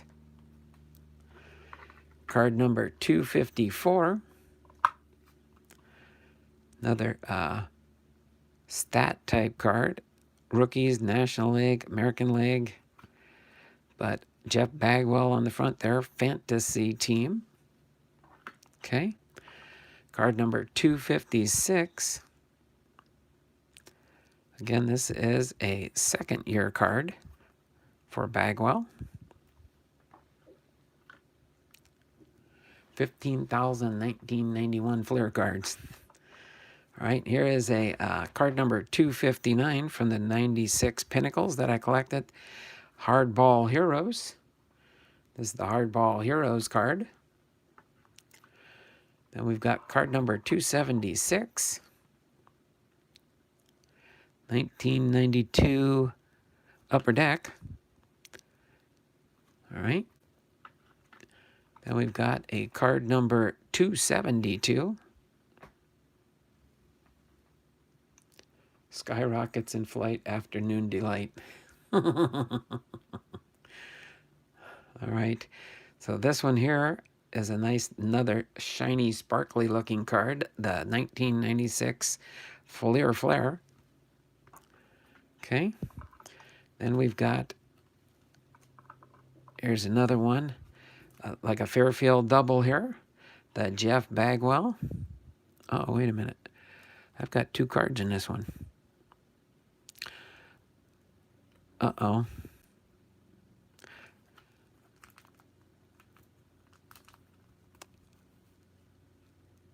Ah, I got...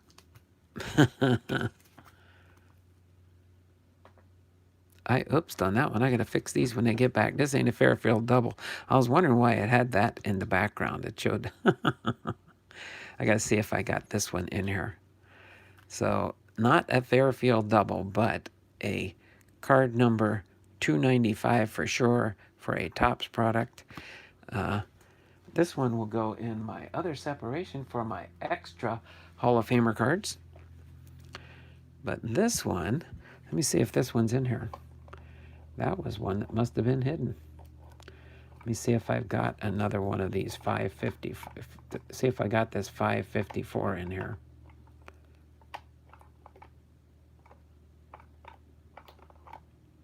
See if this one is a duplicate. 573. Oh, that is one I have to add in here. I had a hidden Bagwell card that I didn't know about. It was double sleeved somehow. Double sleeve, so this one will go right back in here. Let's continue on. Card number 297. Sorry about that delay. All right, but we got a... Bibby knows what I call this kind of card, but this is a single because it just talks about it on the back. But a Bagwell and Carl Yastrzemski, the Idols card. This would be kind of classed as a double, and Bibby knows what I'm talking about here, what I do in my channel, but that's just... It's talking about him on the back. It's not, well, it kind of is highlighting because it tells you, I think it does a comparison of the two. But card number 304 is a 1996 score product card. And then this is like, in 96, they did this odd series for Pinnacle here. So this is card number 305.6. 305.6. And that's because that was his 300 series.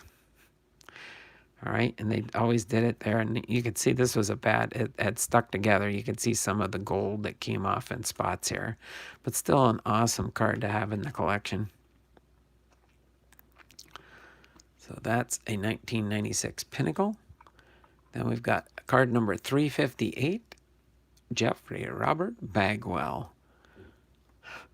And I don't think this is classed as a rookie card, but it is a Donruss 1992 card. I think they have his rookie year as 1991.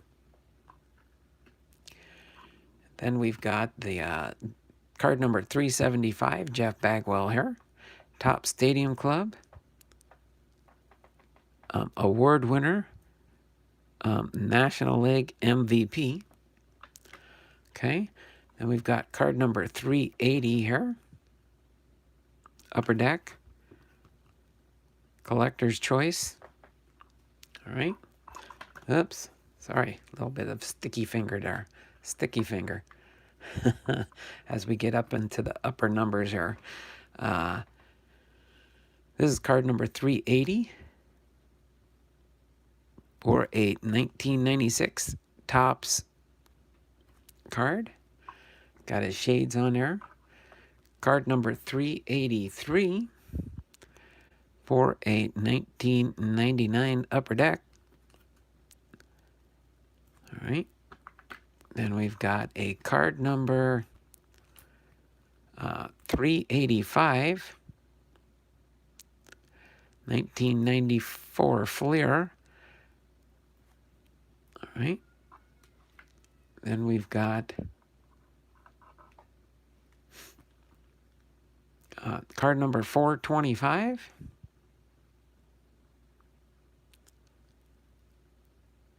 $19.92 Flair again, or yep, 1992 Flair. Then we've got a card number 450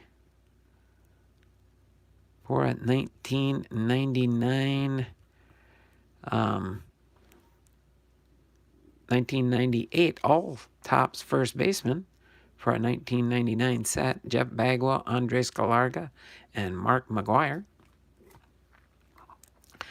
Then we've got a card number 452.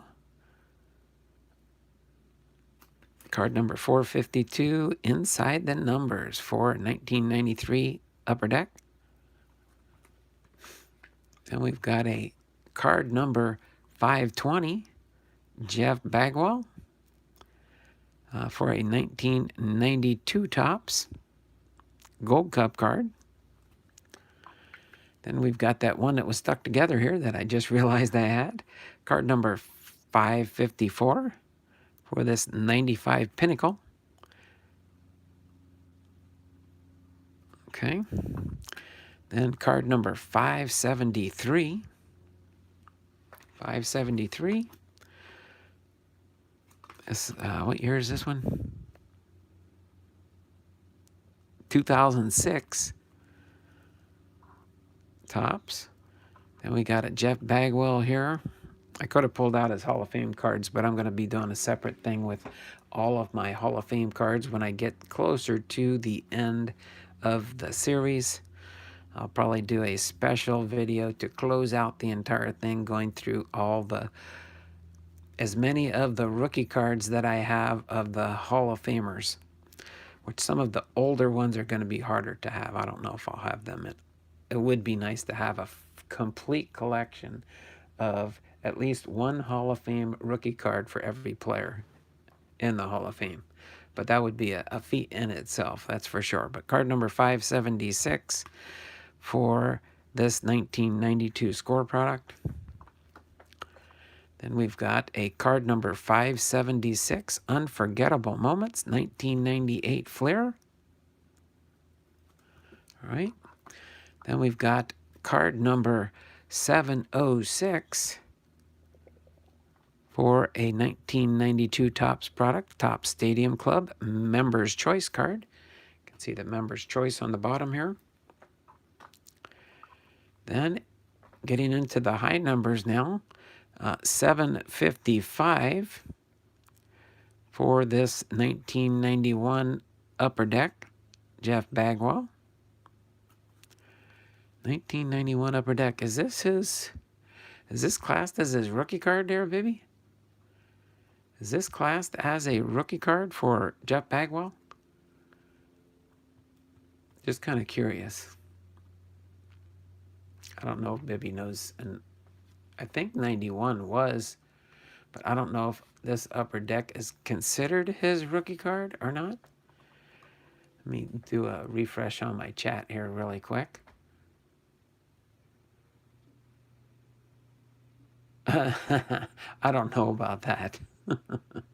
I just know what I know, and that's what I know. If that makes any sense. Okay, so this is one of his rookie cards. So I've got to put this in my rookie card holdout then. I got to... Okay, I'll put that in my rookie card collection for Jeff Bagwell instead of leaving it in this base cards pretty much for the most part. Thanks there, Bibby. Appreciate that.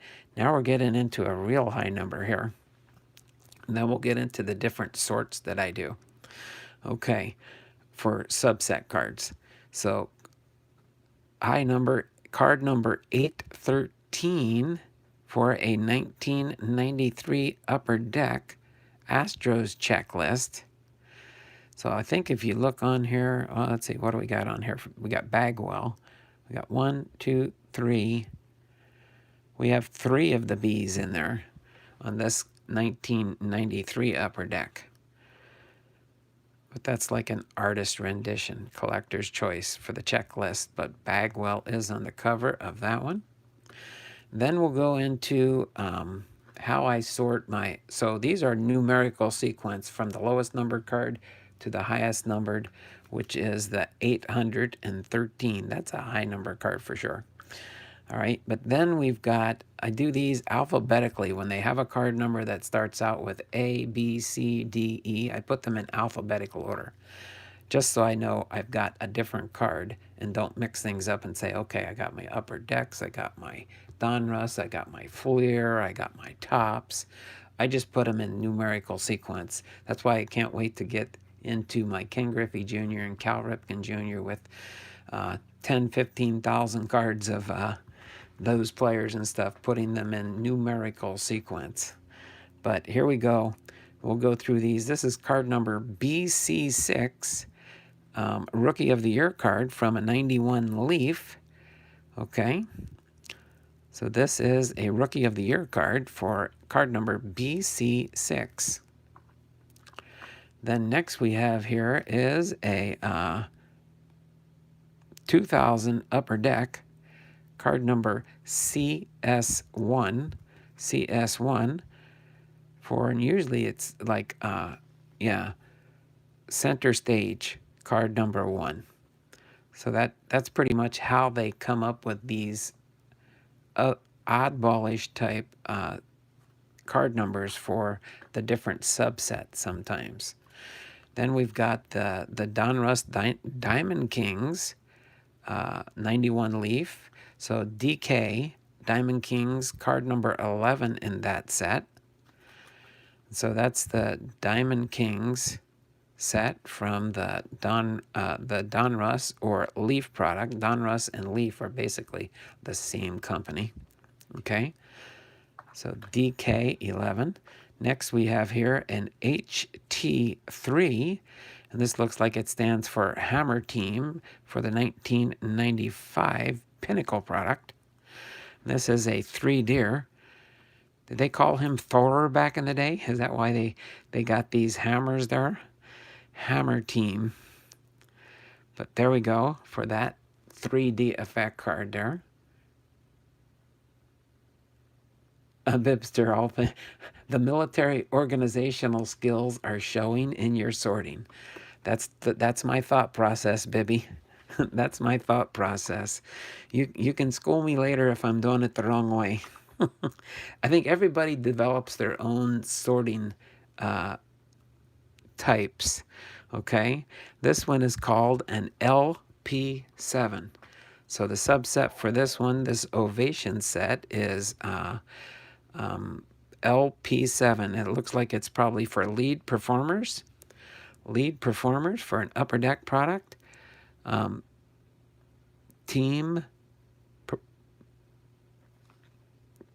Lead performers. Upper deck ovation product. Okay. The next one down we've got here is the PP1s. PP1, and this one's a die cut. You can see the die cut on the top here. I'm pretty sure they have a base, but I don't have the base on this one. If it is, that's probably what it would look like. But this looks like an upper deck SP die cut. Again, PP1. Then we've got here, we've got an R10, a rare breed. It looks like they just used the R in this set. A rare breed for an upper deck product. A rare breed card. Okay. Next we have is the RT 257. So this might have been a larger set of cards, but just for ease of sorting and getting them, an RT. Bibby, do you know why they called it RT? I don't know for sure on this one. No hit dingers. Yeah, no hit dingers today. And this is all Jeb Bagwell. He's not necessarily my PC, but I do PC Hall of Famers. So that's why I do have rather the collection on some of the players, that's for sure. So RT, I don't know exactly what the RT stands for on this. Doesn't say anything on here per se. MRE, meal ready to eat. Okay. So then next we have here is card number SQ17. SQ.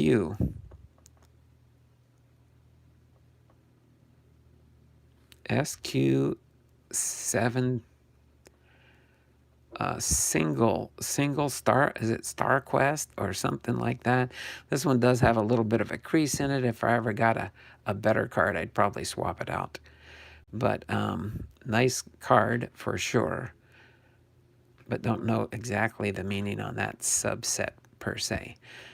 And then there's another S. This was SQ, right? SQ17, but this one is SQ37 for a 97 upper deck. Star Quest. Maybe that's what it meant. Star Quest. Oh, I see the way it is. STAR and then QUEST. That's a different way of doing a Star Quest. But that looks like a Star Quest.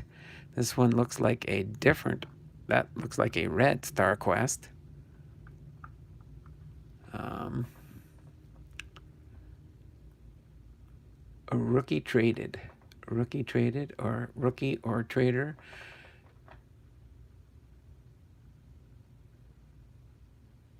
Oh, the Star Quest Gold. Is that a Star Quest Gold? This is Star Quest Red. Then next we have here, okay, so now the next series that I sort by is when they're short subsets. Like this is card 1 of a 10 card set. This is card 1 of a 10 card set. So this is 1 of 10. This is a 1995 Fleer Diamond Tribute set. But that's card number 1. The next one we have here is another 1 of 10, but this is for a hitting machine set. And he is card number 1 out of 10 out of this one, the hitting machine.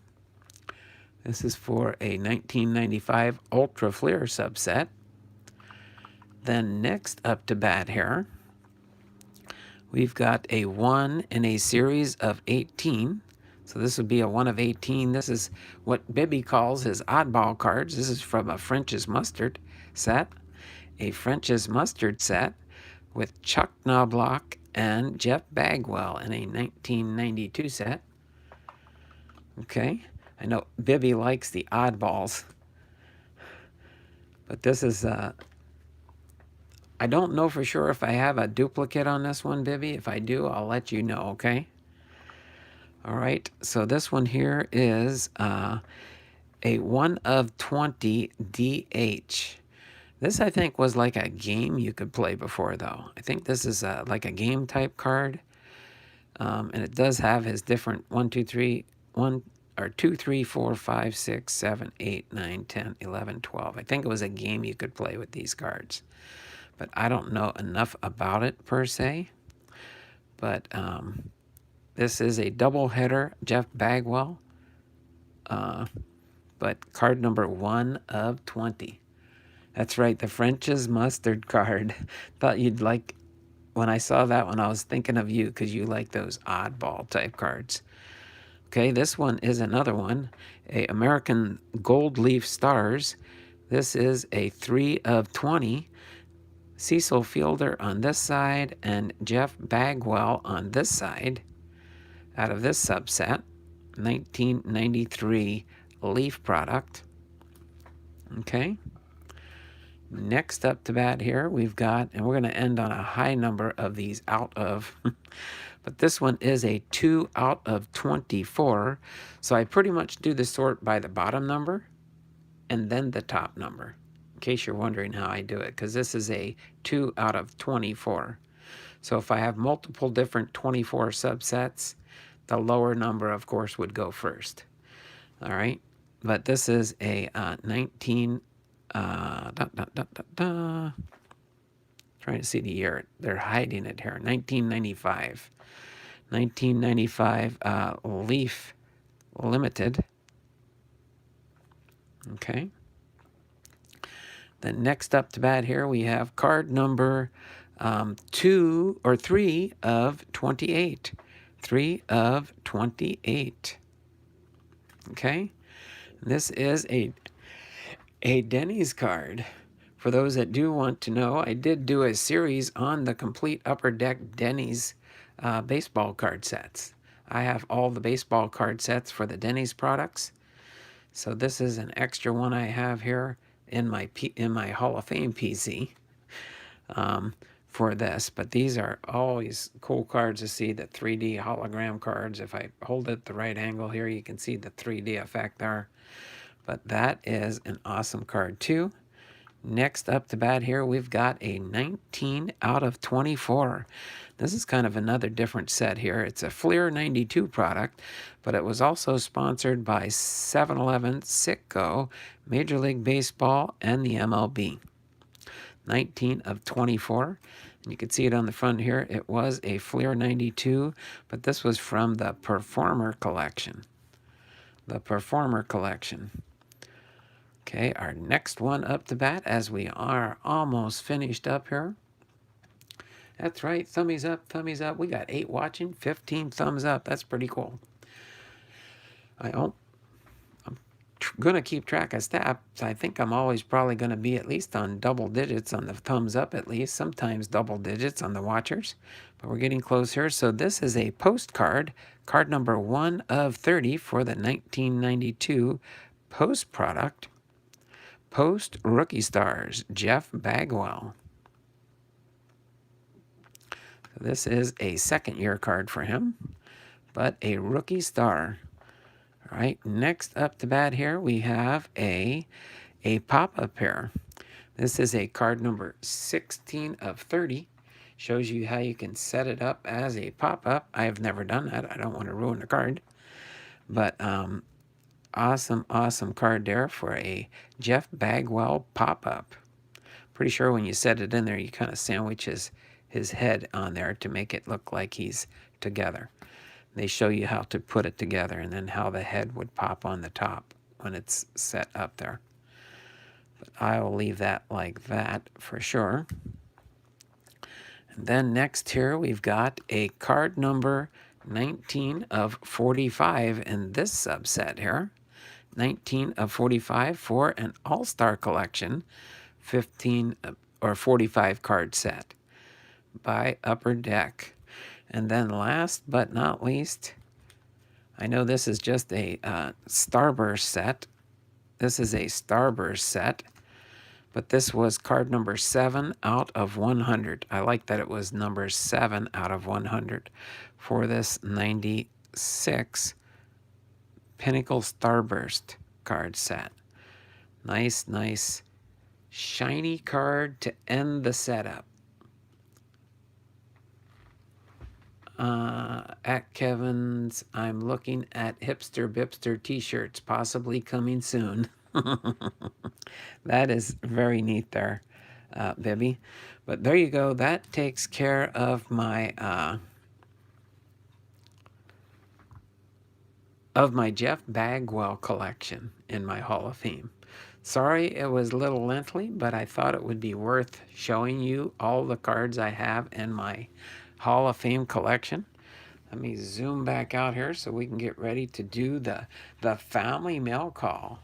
Family mail call for Bibby Bobka's part 6 of 12. So we're halfway through that last box when we finish this one up today of what Bibby has sent me. So that is pretty cool. So we're going to go through that. Let me move these out of the way real quick. I will put that back into my Hall of Fame sort there for that. And put that in my extras collection there. Let me put this back in my table back here as I get some stands out. And get ready to highlight that. Almost put them in there. I'm juggling around. I had to use a container from one of my turkey red sets. I used a box from one of my turkey red sets from 2020. Okay, let me get the stands out here quick. See what we find out of see if we can find some sweet cards out of this Bibby Bobka family mail call set. Okay, we're gonna do 3B first. Oops, can I get you to stand up there for me, 3B? And 4B. for our 2 packages to open up from Bibby Bobka's family mail call package for us. There we go. I think maybe I'll put that like that. How's that look? Put this one here and then this one here. All right. I think I've got that set now. So without further ado, did I miss anything in here? AB cards 44s in the house. Let me go back and review where I left off. Rookie, yes, got that one. Okay, yes, nice. The deeper dive into Bagwell cards. Awesome. Have you ever seen a collection like that for Bagwell there, Bib? Just kind of curious. I'll be asking you some advice down the road on my Hall of Fame collections. The military organizational skills are showing on your sorting. No hit dingers. Thumbs up. MRE, meals ready to eat. Rookie traded. Rookie or trader. That Star Quest gold is good. Frenchie's mustard. I have the set for okay, that's good. I'm glad you do.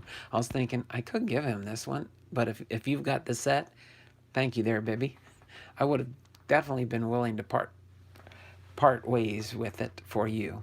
R.I.P. Hank Aaron. Thank you there, AB cards. I mentioned that at the beginning of the video, and I'll be doing an update to my Hank Aaron video that I do have out there already, because I did Hank Aaron was my first in this series, so I'll put an RIP on his stream that I did earlier and kind of share that out on my social media, and it'll probably get some new looks on YouTube in his passing.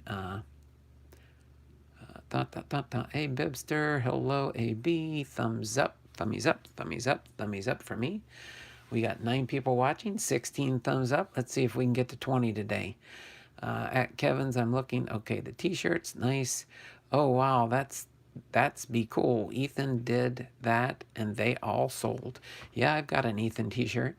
That was good stuff. The stand, second from the right, I needs to be shifted over 1/8 of an inch. Oh, is it a little bit crooked? Is that what it is? Second from the right. Thank you there.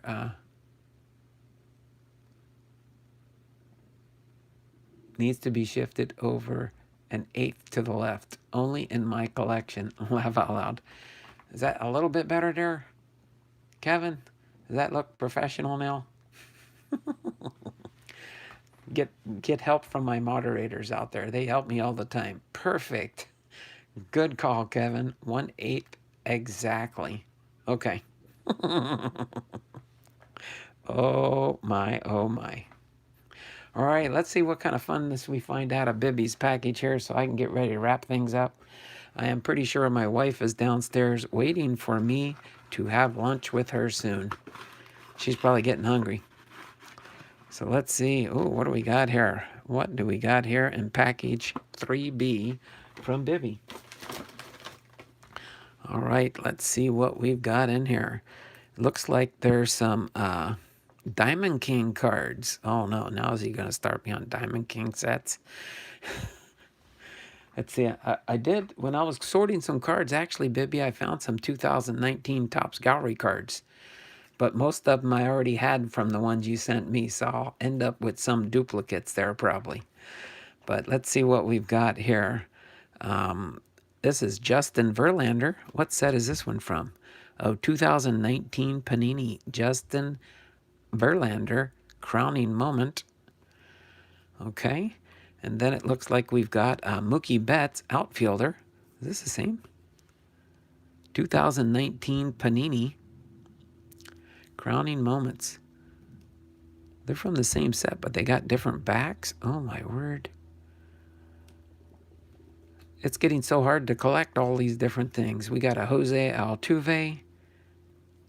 We got a Manny Machado. A Corbin Burns. Uh-oh, now we're getting into some rookie card. Oh, maybe mixed up here. Corbin Burns here. Cedric Mullins. rookie card. Corbin Burns rookie card. We got a Corey Kluber, a Jesus Aguilar with Milwaukee, a Jeff McNeil rookie card, a Miles Straw rookie card, a Jonathan Davis rookie card, Gleyber Torres. Boom, there we go. All right, let's set these Diamond Kings away for right now. Let me set these Diamond Kings right up here for now in their prominent place. But we've got some bell ringers here. Cal Ripken. Uh-oh, 3. Boom, 3 Cal Ripkens here. There's some bell ringers for me. There we go. We got a Fairfield triple here, Kevin. Fairfield triple here. There we go. All right, let me put the Cal Ripken Juniors right back here. So far, Cal Ripken's winning today. He's got 3. Uh-oh, we got a Randy Johnson. We got a Randy Johnson here as a Seattle Mariners. Sorry, Kevin. A Randy Johnson. All right, now we've got, who do we got here? Robin Ventura. 91 Ultra Fleer. We've got a Dave Parker. Uh-oh, there's a Dave Parker. Dave Parker, Fairfield double. Ryan Howard. Uh-oh, we got a Ryan Howard, Fairfield Friday double. A Trifield. Oh, okay. Is that what it is? A Trifield triple? All right. Then we've got a Todd Helton and a Bartola Colon. Bartola Colon. Awesome cards there, Bibby. But we did have some bell ringers. 3 Cal Ripken Juniors and a Randy Johnson bell ringer. So let's go into package 4B. Package 4B. Sometimes they're unfairfield. I know they can be unfairfields. I can't even find Fairfields anymore. I haven't seen any at Rite Aid in a little while there, Kevin. So I'm sure one day when I do make a trip there, maybe I'll get some. But if not, this is my Hall of Fame Friday. And it's been Hall of Fame Fridays all last year and this year. And finishing up the series of the Hall of Fame inductee series. And now moving on to my Hall of Fame Friday. All of the Hall of Famers, I'm going to do all their biographies as we go through time here. So, uh-oh, we got a commercial break here. Commercial break. These Bibby packs are sweet. Our first channel donation today. Left Behind Times. Sometimes they are Carefield left behind. Yes, they're Carefields, all right. With double, triples. Who knows, down the road we might get 4 or 5 of the same card. I don't know what Bibby's done for sure, but it's fun anyway. It adds for fun in the channel. But let's see what we got here. Let me get the commercial break in here of Left Behind Times for that $2 super chat. Appreciate that, Left Behind.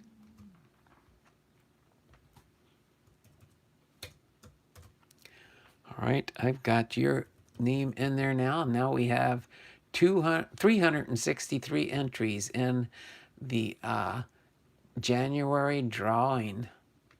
Okay, so 363 names so far. So we'll see if by next Saturday we can max out my Wheel of Names entry. I've never done that in a month yet, but we'll see down the road if that ends up happening. But that would be awesome. I would have to come up with a super prize to send out to somebody. But we'll cross that bridge when we get to it, that's for sure. So other than that, let's move forward to the next stage here. Get through this second package here from Bibby. Let me bump back in the stream here. Maybe 18 alike. There we go. We got 8 watching, 16 thumbs up. Sometimes they are Carefields, ding ding. Some Fairfield, sometimes Unfairfield, sometimes Carefield, but always Funfield. Boom, Kevin. Very well said, sir. Maybe 18 alike. Glad this is a short month, 28 days. No, this is 31 days this month. January has 31 days. Next month has 28 days. Ethan's Elvis covers and more's in the house. Everyone laugh out loud. Thanks, Ethan, for popping into the stream here. We're going through the last section, the last package from Bibby, and we'll see what we find here. So we've got, what do we got here coming up here? Some Diamond Kings, a whole bunch more Diamond Kings coming up here. Let's see who we got here. We got Jonathan Davis with Toronto. We got a Fairfield double, Jonathan Davis rookie card. We've got David Fletcher with the Dodgers. Another Fairfield double, David Fletcher.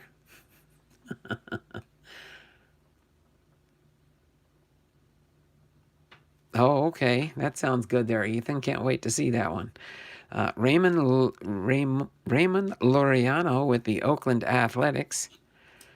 Another Fairfield. These are Fairfield double rookie cards to boot.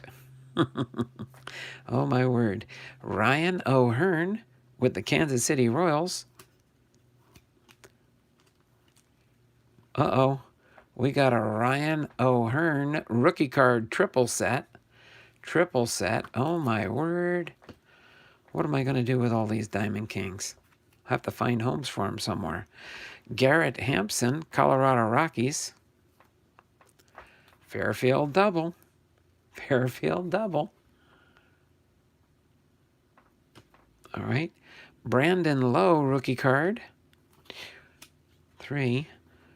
A triple for Brandon Lowe, rookie cards. My word. All right. Jonathan Loaisiga. Jonathan Loaisiga.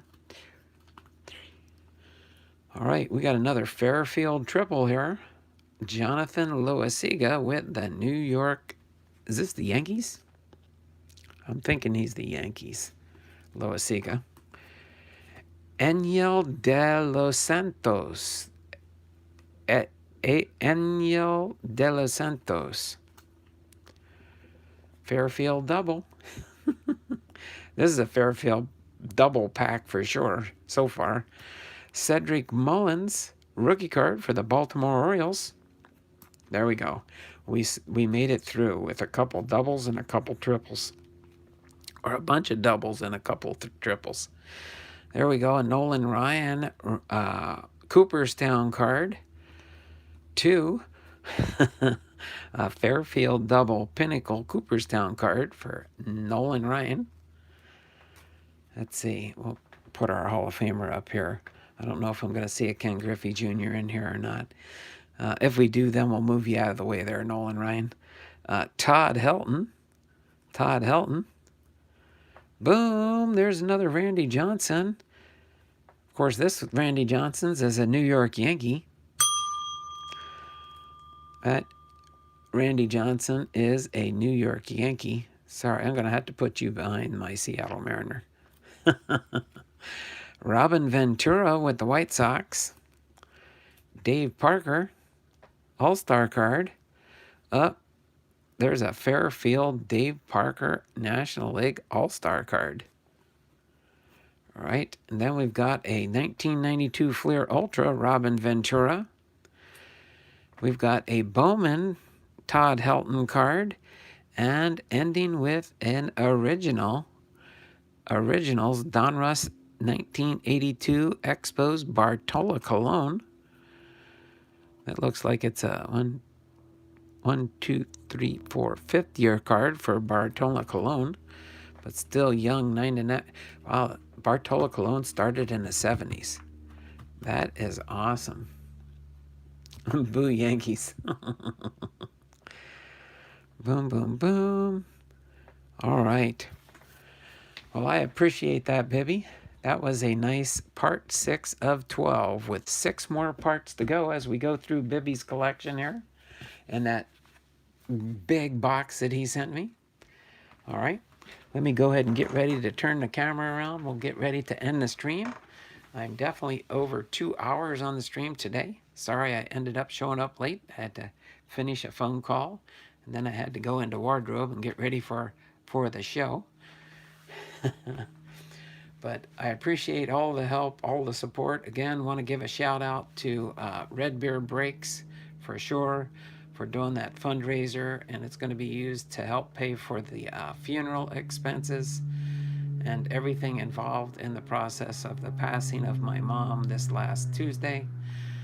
Prayers go out to our family, but I know my mom is rejoicing in heaven with the Lord. So just praise and thank you for the prayers and all the support that has been given to me in the channels. I really, really do appreciate that. But without further ado, let me turn the camera around, get ready to say my signature goodbye in the channel, and then we will see you all tomorrow.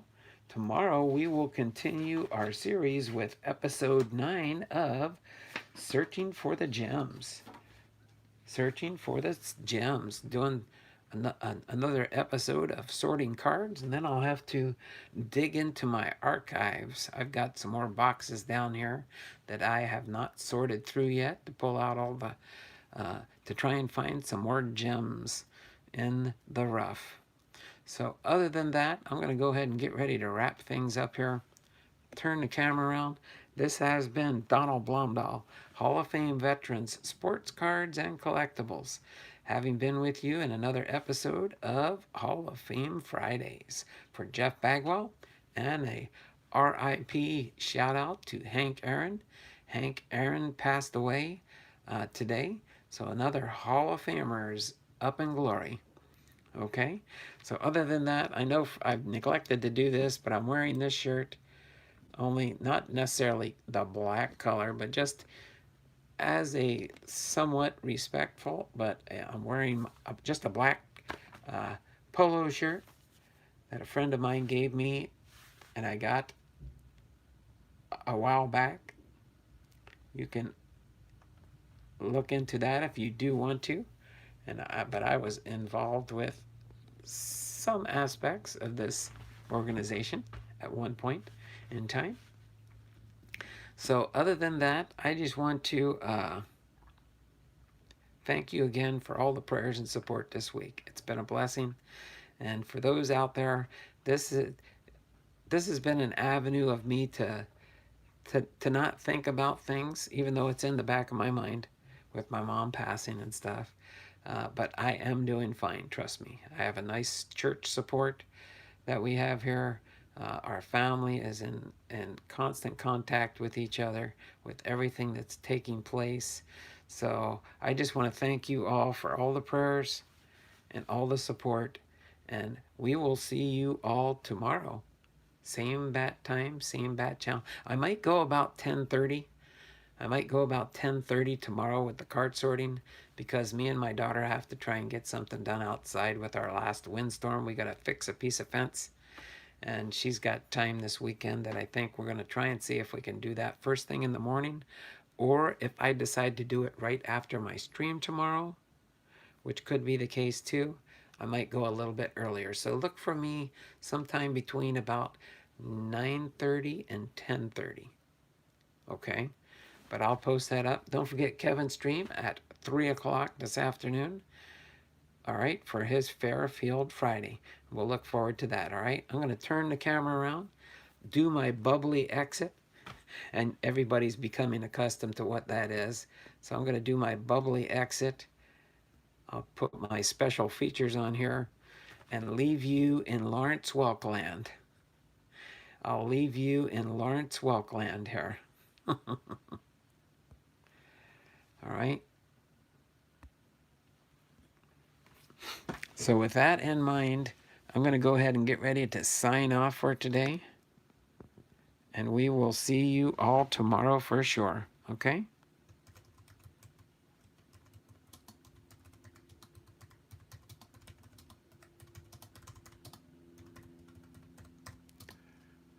Oops. Here, I thought I was typing.